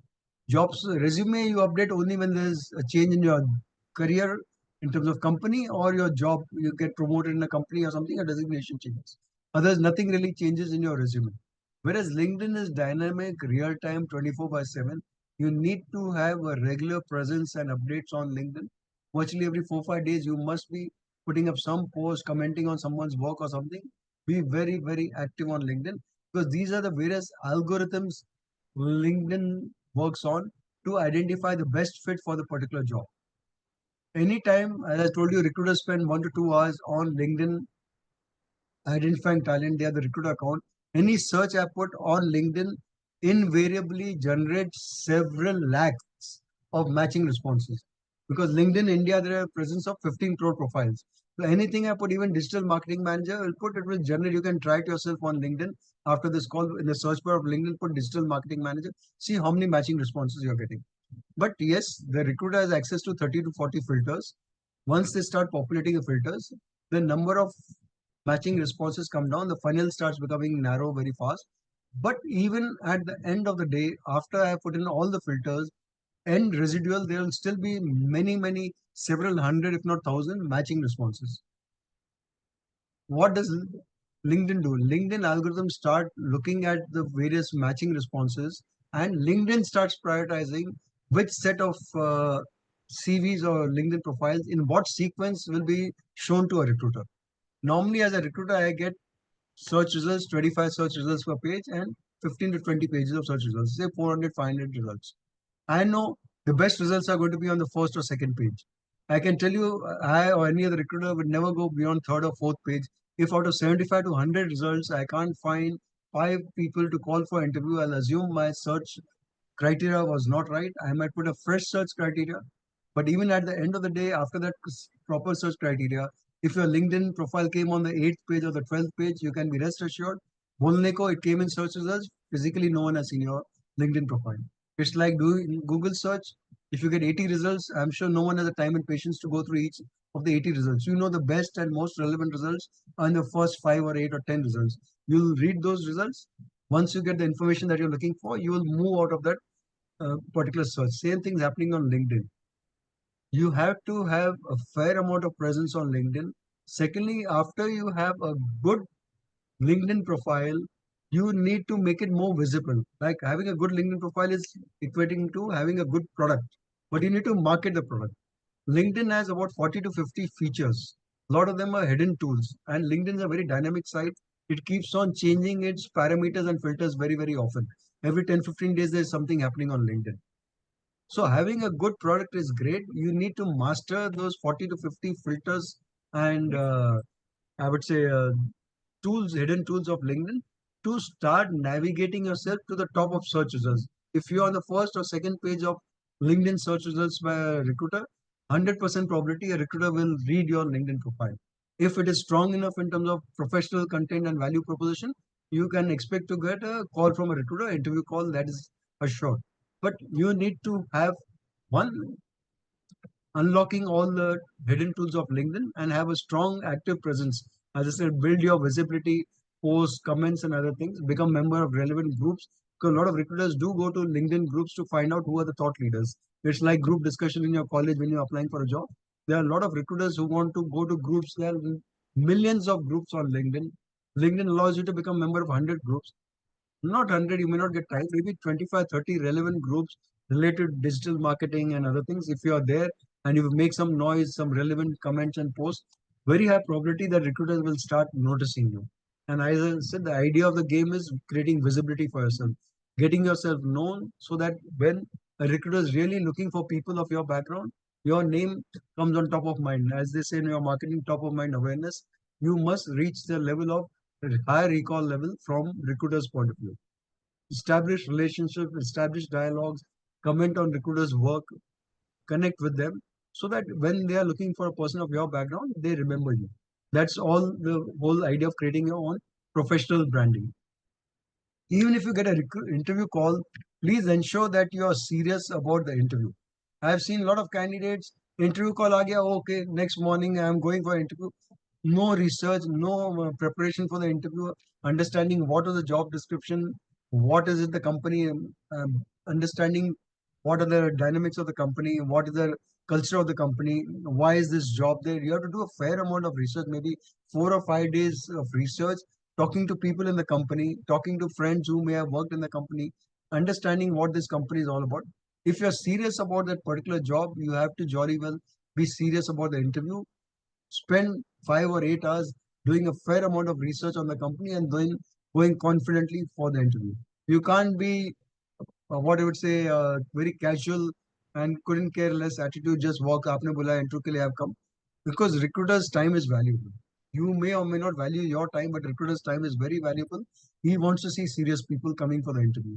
If you don't want to attend the interview, say sorry, I'm not really as of now interested in this particular position. I am interested in your company. Maybe in future, the vacancy, I will be definitely interested. Maintain strong relationship with recruiters. They are your friends. They need the person. They need the best person. So maintaining relationship like you're with a doctor, you or lawyer, you always maintain good relationship. You don't know when you'll need them. Same thing with recruiters. Please maintain good, strong relationship with them. You don't know when you'll need him. Today he might be in a company where you may not be interested in working. Tomorrow he might go to a company where you really are very anxious and aspiring to work in the company. So if you have good relationship, he remembers you. And when you're going for the interview, as I said, please be very clear. It's all scientific and logical. You must be very clear why have you applied for the job. You can't be casual, just click, easy apply, it goes. Need to understand the background of the company, how you fit in the company, how does your experience value for the company, and then apply. Makes a lot of sense. Recruiters, as I told you, want to know why you should be hired for the particular job. There are a lot of standard questions which maybe not necessary at this stage. You should prepare yourself. They are very simple questions. Everyone must have gone for interview, must have been asked, tell us about yourself. And last question, the most crucial question the recruiter always asks you is there anything you would like to know about yourselves? People happily say either no, I know everything, or they'll say, how many days holidays do you have? You, recruiter wants to know how serious you are about the particular role. So if you are interested in a particular job, please do some research and identify one or two really, I would say, stellar questions, which will really fox the recruiter into thinking that अरे ये क्या पूछा है मुझे खुद उसका answer नहीं आता है. So he really wants to understand how much genuine interest you are taking in this particular company to really warrant offer letter to you. So be serious, do a lot of research, and as you do in market research and in marketing, do a lot of research, identify what are the challenges in the company and why this position is there for the taking as far as you are concerned, and have a meaningful discussion with the interview stage. Next comes to salary. Again, salary negotiation is something people do want higher salaries, but they never take the trouble of analyzing their own salaries. I have seen people very recently, even now, a case is going on, a senior person for a job. When we approached the person said, X is my salary, and we put up a candidate for the interview. Now the person is shortlisted, second round of interview person, and there's a HR person, mind you, saying, I'm sorry, I did not calculate that time. My salary was not X, my salary is actually 1.8x. With 1.8x, that person is outpriced. Client's budget itna nahi hai. So if the person had done some homework, it would have saved the time of my client who's come from abroad to interview. That 1 hour spent with that person was a waste total. So at least be serious. Next time, do you think if the company has another senior position, the person will consider her? No way. Absolutely. Because you wasted my 1 hour's time for nonsensical. You didn't have the salary. You were getting double of what I'm in a position to offer, and still you came for the interview. Wasted everyone's time. So please be very clear. Do all the analysis. What is the type of salary you're getting on a monthly, quarterly, annual, retire, superannuation? जैसे मैंने PF तो गिना ही नहीं था. मैंने annual bonus मिलता है मुझे, variable performance मैंने डाला ही नहीं था. These are things you need to do a homework, have a total Excel sheet of this is what I'm getting. You never know. Maybe the company may not even have a second round of interview. In the first round of interview, they say, okay, we are keen and we want to make an offer to you. You can't say, अभी तो मुझे पता भी नहीं है what salary I'm getting. I'll do my calculation.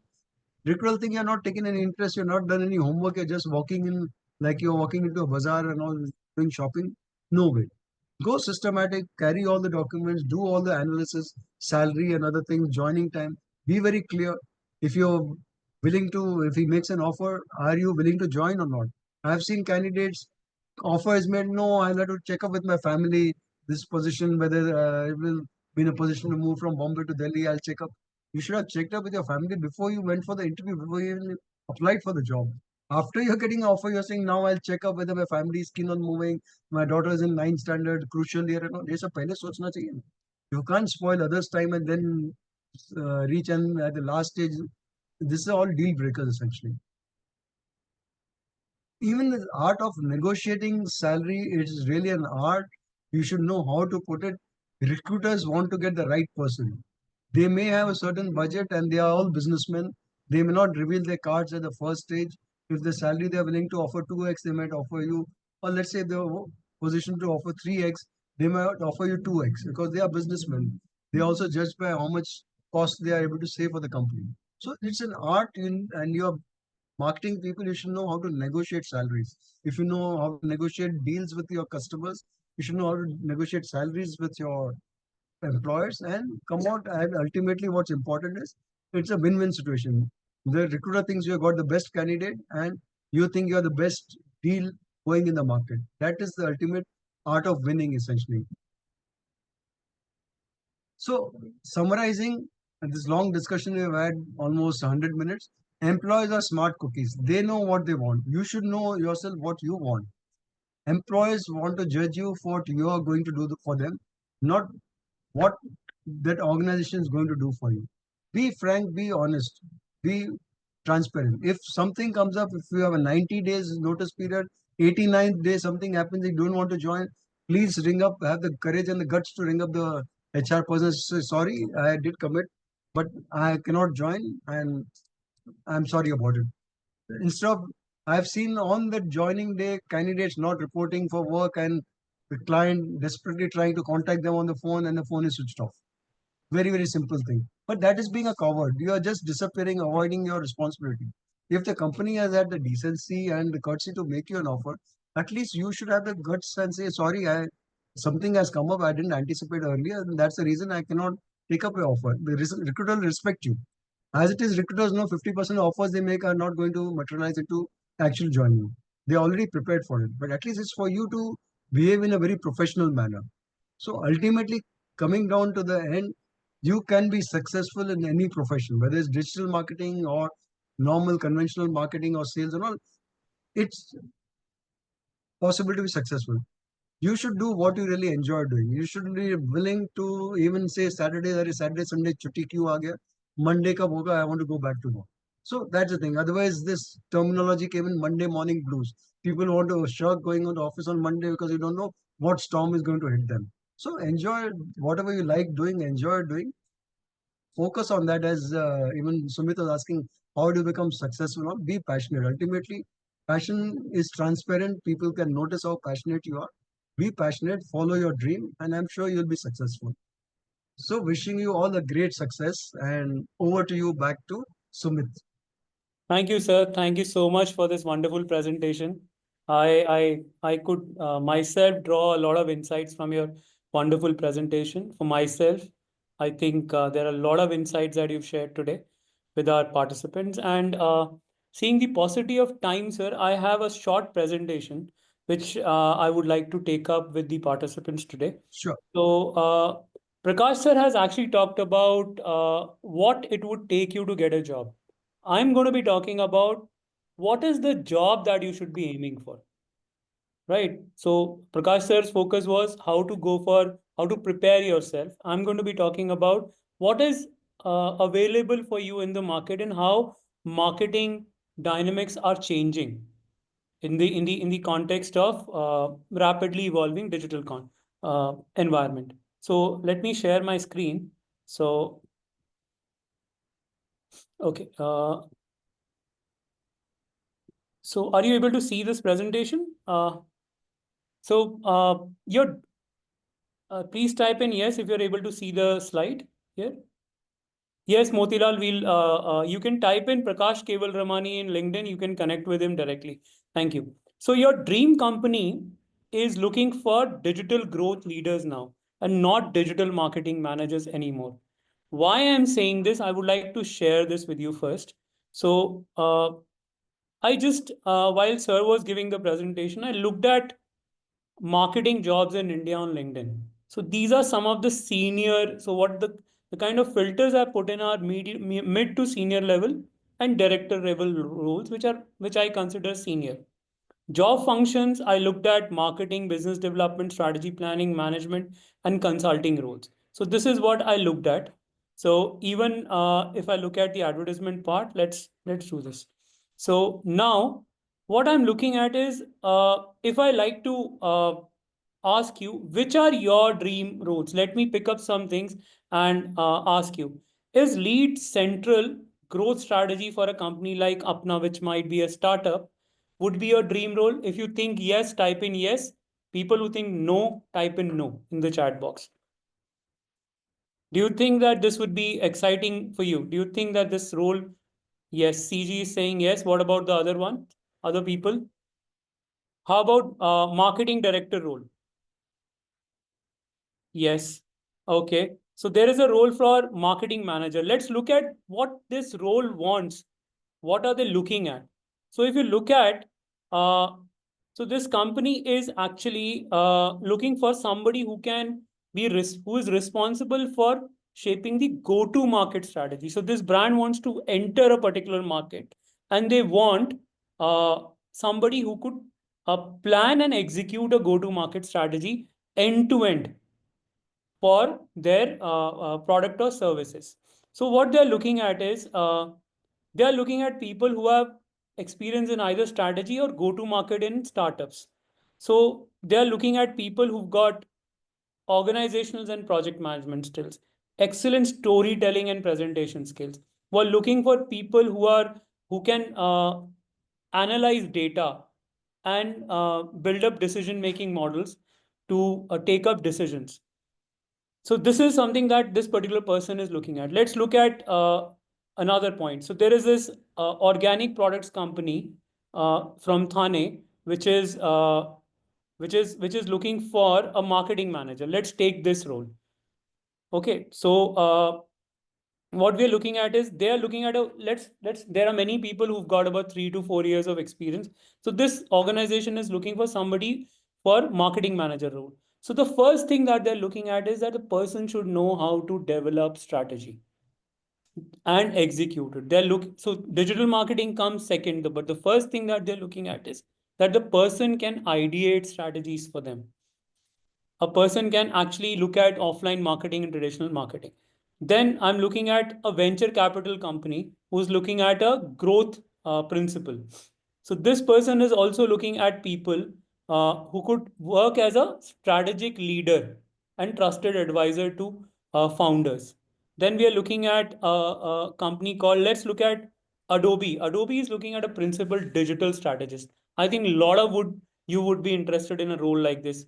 Type in yes if you would be interested to take up a role at Adobe as a principal digital strategy. So now let's talk about what this role requires. So this requires so in this role you will have to work with C-level leadership. So they are expecting a person who could actually work out GTM strategy, again, go to market strategies, who can connect with C-suite strategies, right? Who can identify new sales opportunities. So they are looking at people beyond digital marketing skill sets is something that I wanted to talk. Let's look at curator head of brand. So they are looking at owning the brand, own creation, planning 360-degree campaigns, omni-channel adaptation strategies, evolving brand guidelines for them, building teams and growing them, right? So they're also looking at people beyond functional skills. Let's look at another company called uh, Selecor Gadgets. So they are looking at a director for marketing. This could also be a very interesting for you. So they are also looking at the first thing they're looking at is strategy, brand management, market research, budget management, right?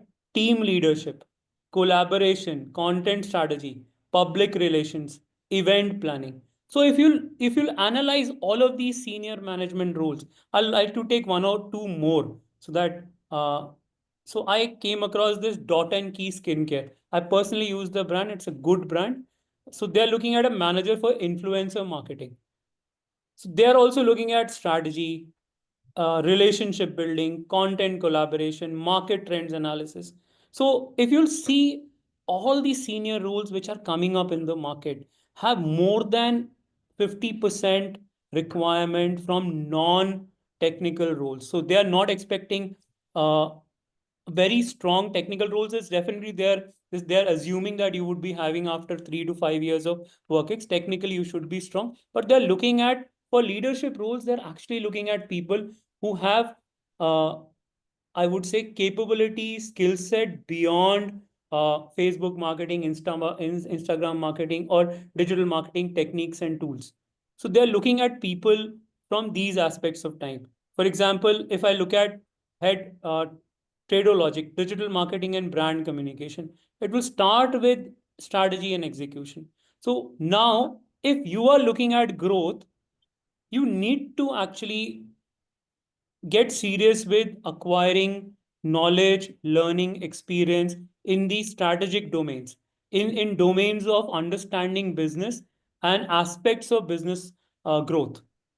So this is what we'll be talking about today. So how do we move towards this? As I've demonstrated that if you're looking at preparing yourself for digital growth leadership roles, which all the companies are looking at. Your dream company is no more looking at pure digital marketing managers.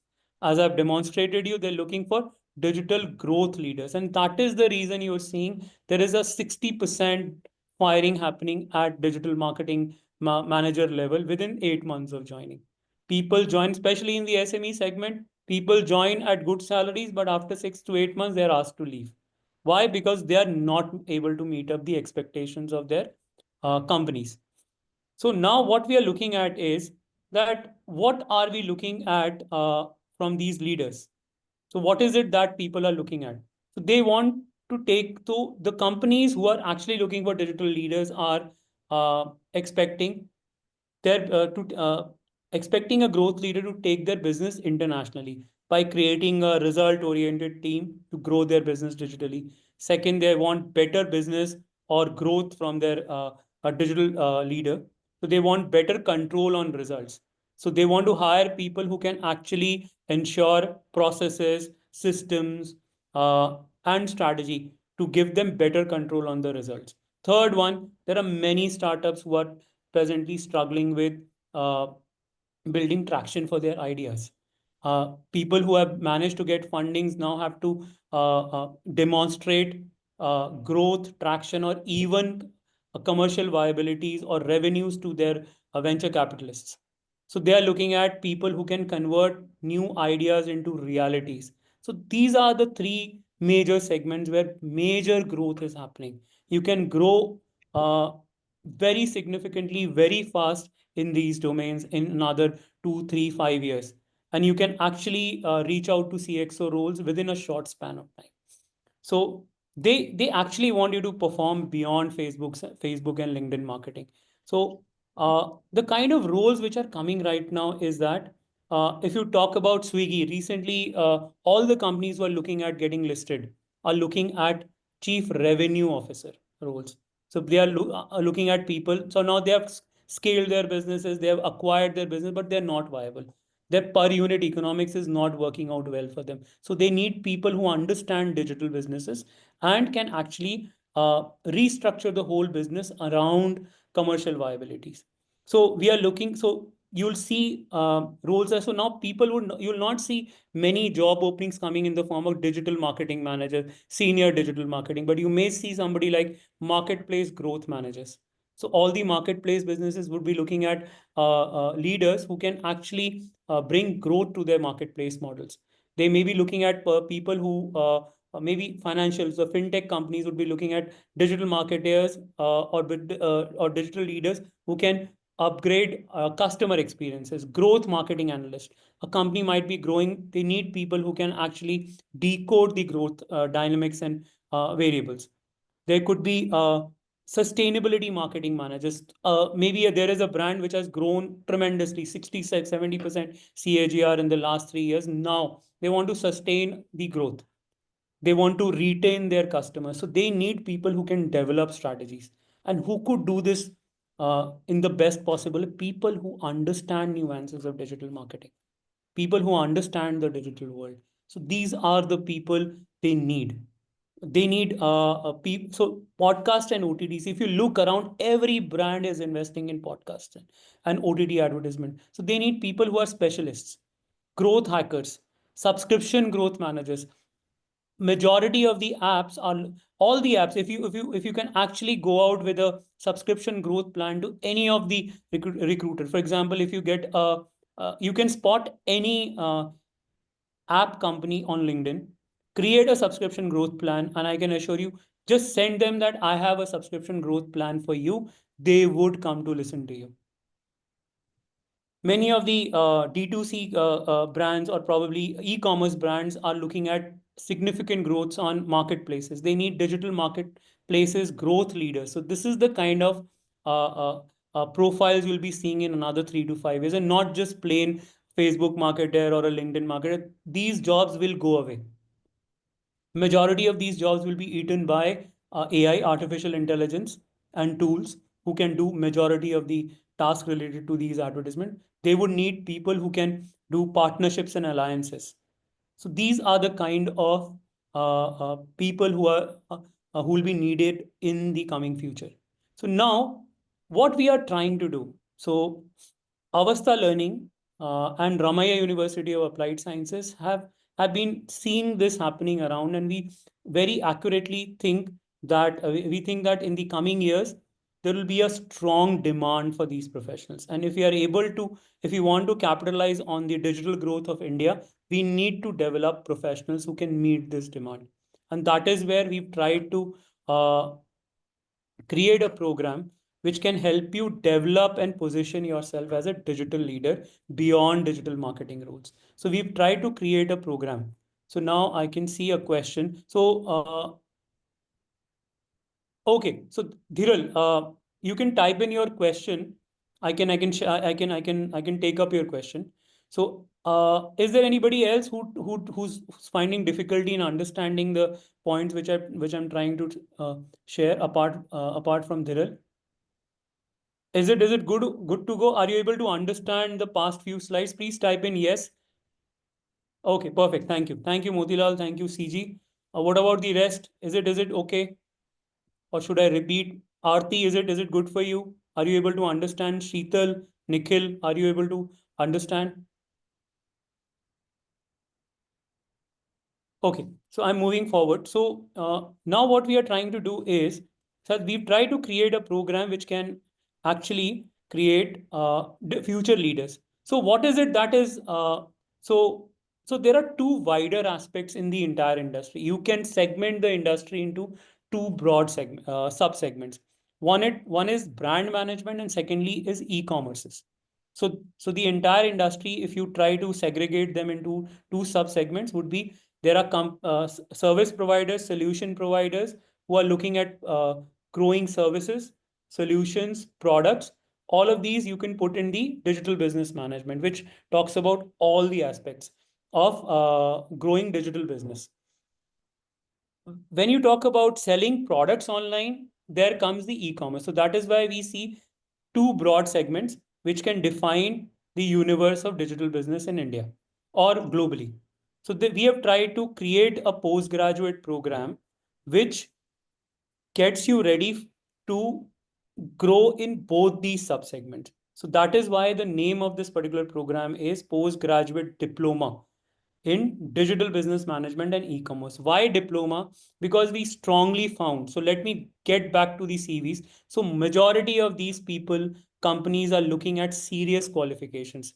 So if you are applying for a leadership role and you tell them that I have done a Udemy course or a Coursera course, they will not take you seriously.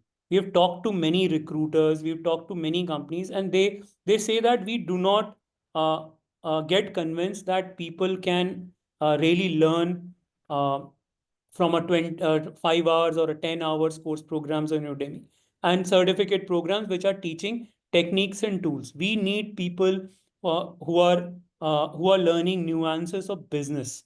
So and that is why we tried to create a program which gives you a serious communication about your seriousness for leadership role, and that is why we did not create a certificate program. We created a PGDBM program, which is equivalent to an executive MBA around the world. So this is a 40 credit university program that has been created to give you the seriousness that you need in your next job interview for a leadership role in any company.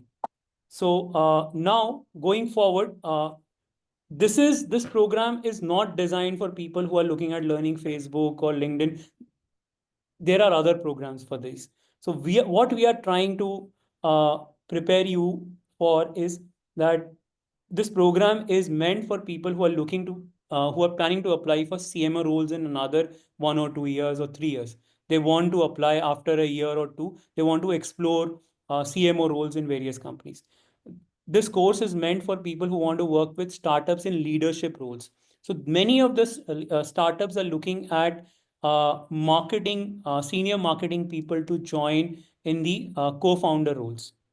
So this program is meant to prepare you to actually apply and join as in senior leadership roles in those startups. This program is designed for people who have got who've got a business idea and they want to implement that idea in the next 11 to 24 months. So this program is meant for people who are looking for specifically for senior management. This is not a functional course program comparable with one month, 2 month, 3 months digital marketing courses which are happening. If you want to learn those things, this is not the program you should apply for. Going for if you can do these four elements, then you don't need this program. You are ready to apply straight. So all the people. So I would like to give you a small test. If you think you can reimagine an offline business digitally, give yourself a score of 1. If you think you can reevaluate the value chain of a business, when I say value chain of a business, is that let's suppose we are selling glass uh, cutlery on Amazon Marketplace. There is a offline company which is probably based out of Thane and wants to promote their rebuild their business around digitally. And if you think you have got skills to reevaluate their value chain for a digital business, give yourself a score of 1 or score of 2.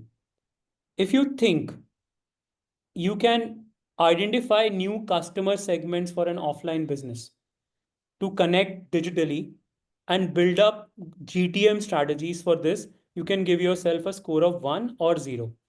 And if you think that you have sufficient skills and experience to rebuild the organization, so for digital growth, give yourself a score of 1.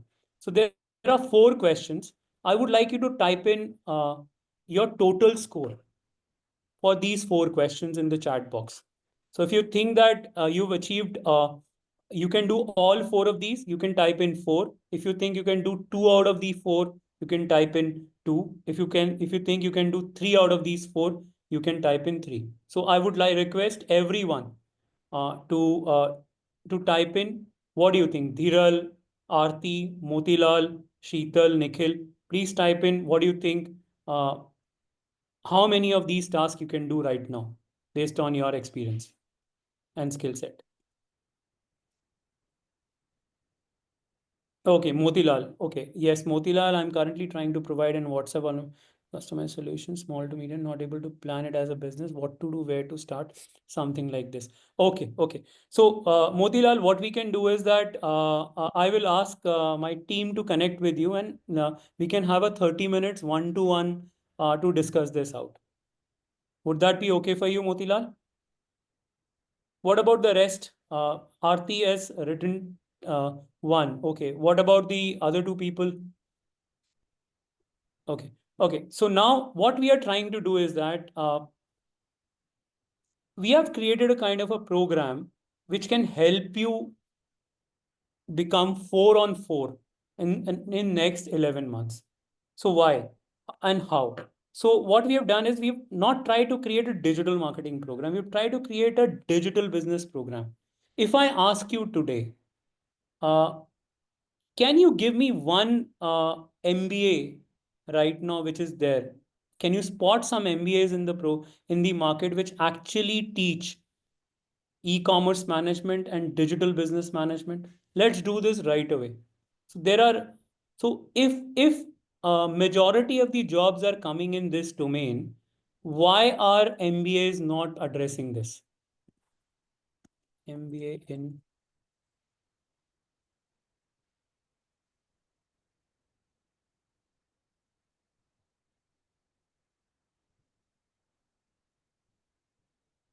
so so there are hardly any MBAs which are actually addressing the e-commerce aspects,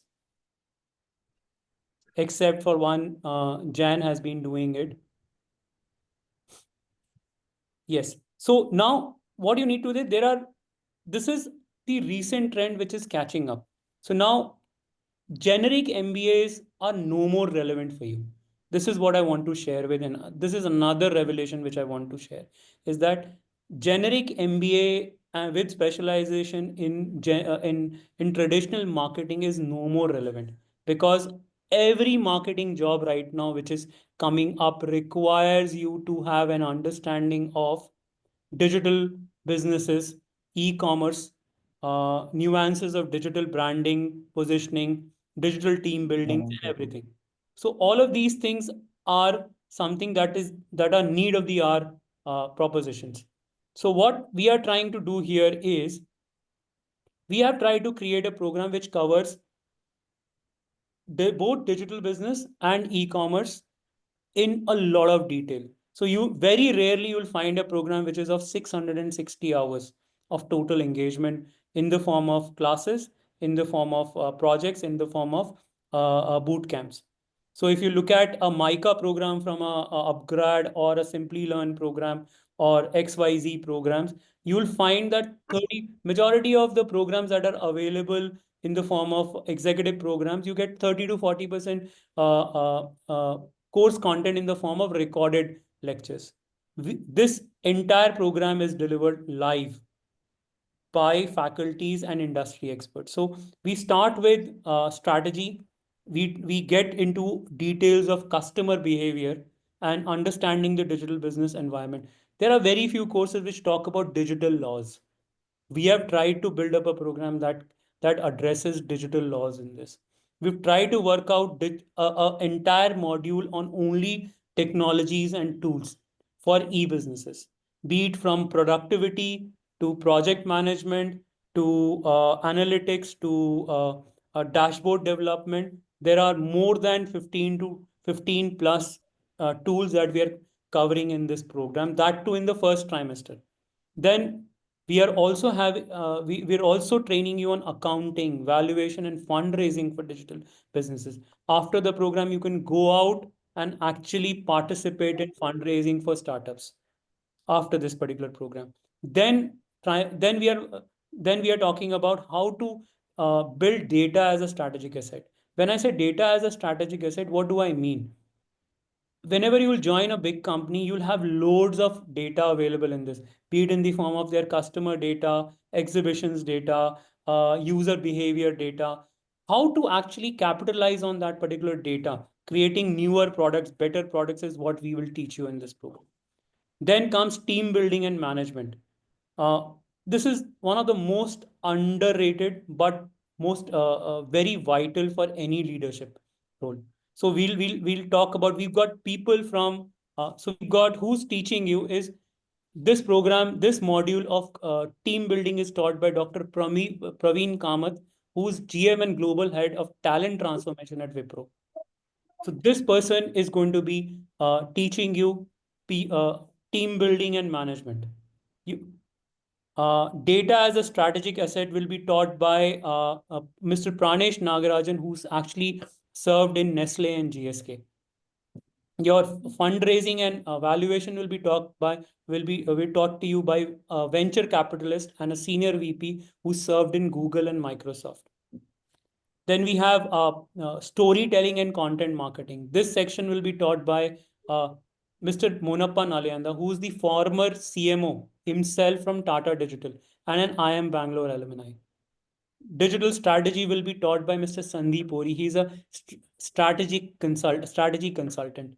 And Mr. Krishna Kaushik, who's an alumni of University of Chicago. This person will be taking up the module on digital business strategy for you. Then we have a product strategy for SaaS and MVP. This particular module will be taught by Mr. Amardeep Bajpayee, who's an entrepreneur and visiting faculty to MDI Gurgaon and an alumni of IIM Ahmedabad. So this person will these. So you have best of the faculties who are industry practitioners who will be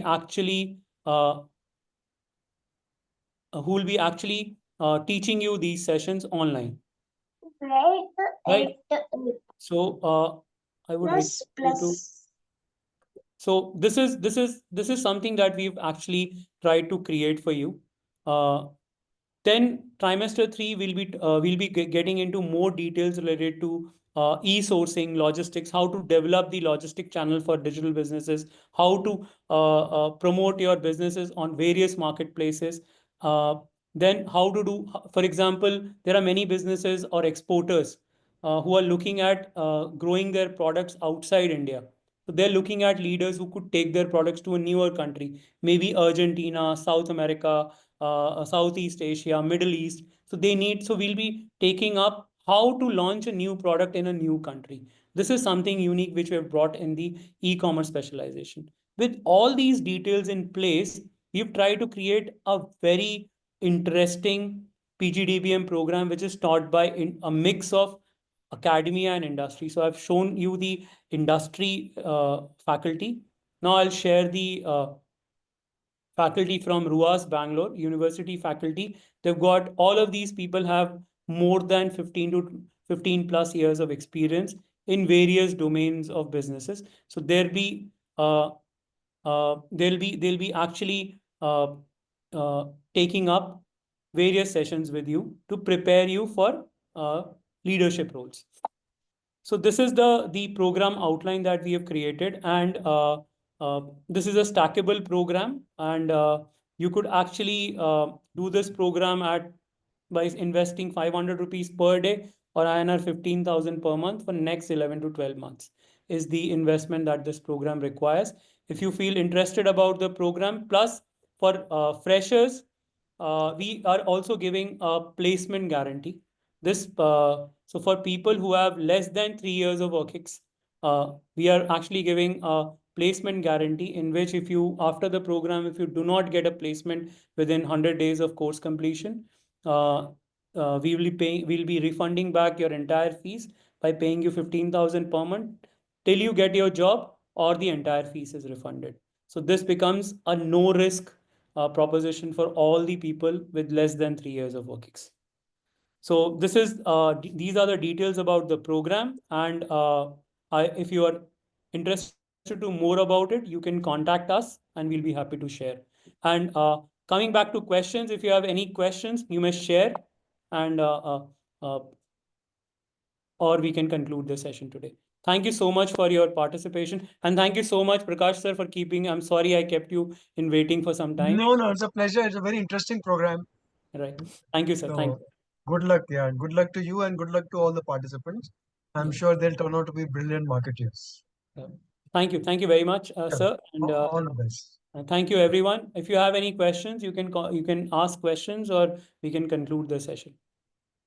Okay, I Bye can bye. see some questions. Okay. Thank you, sir. Thank you so much, and have a great evening ahead. Good night. Yeah. Bye. Bye-bye.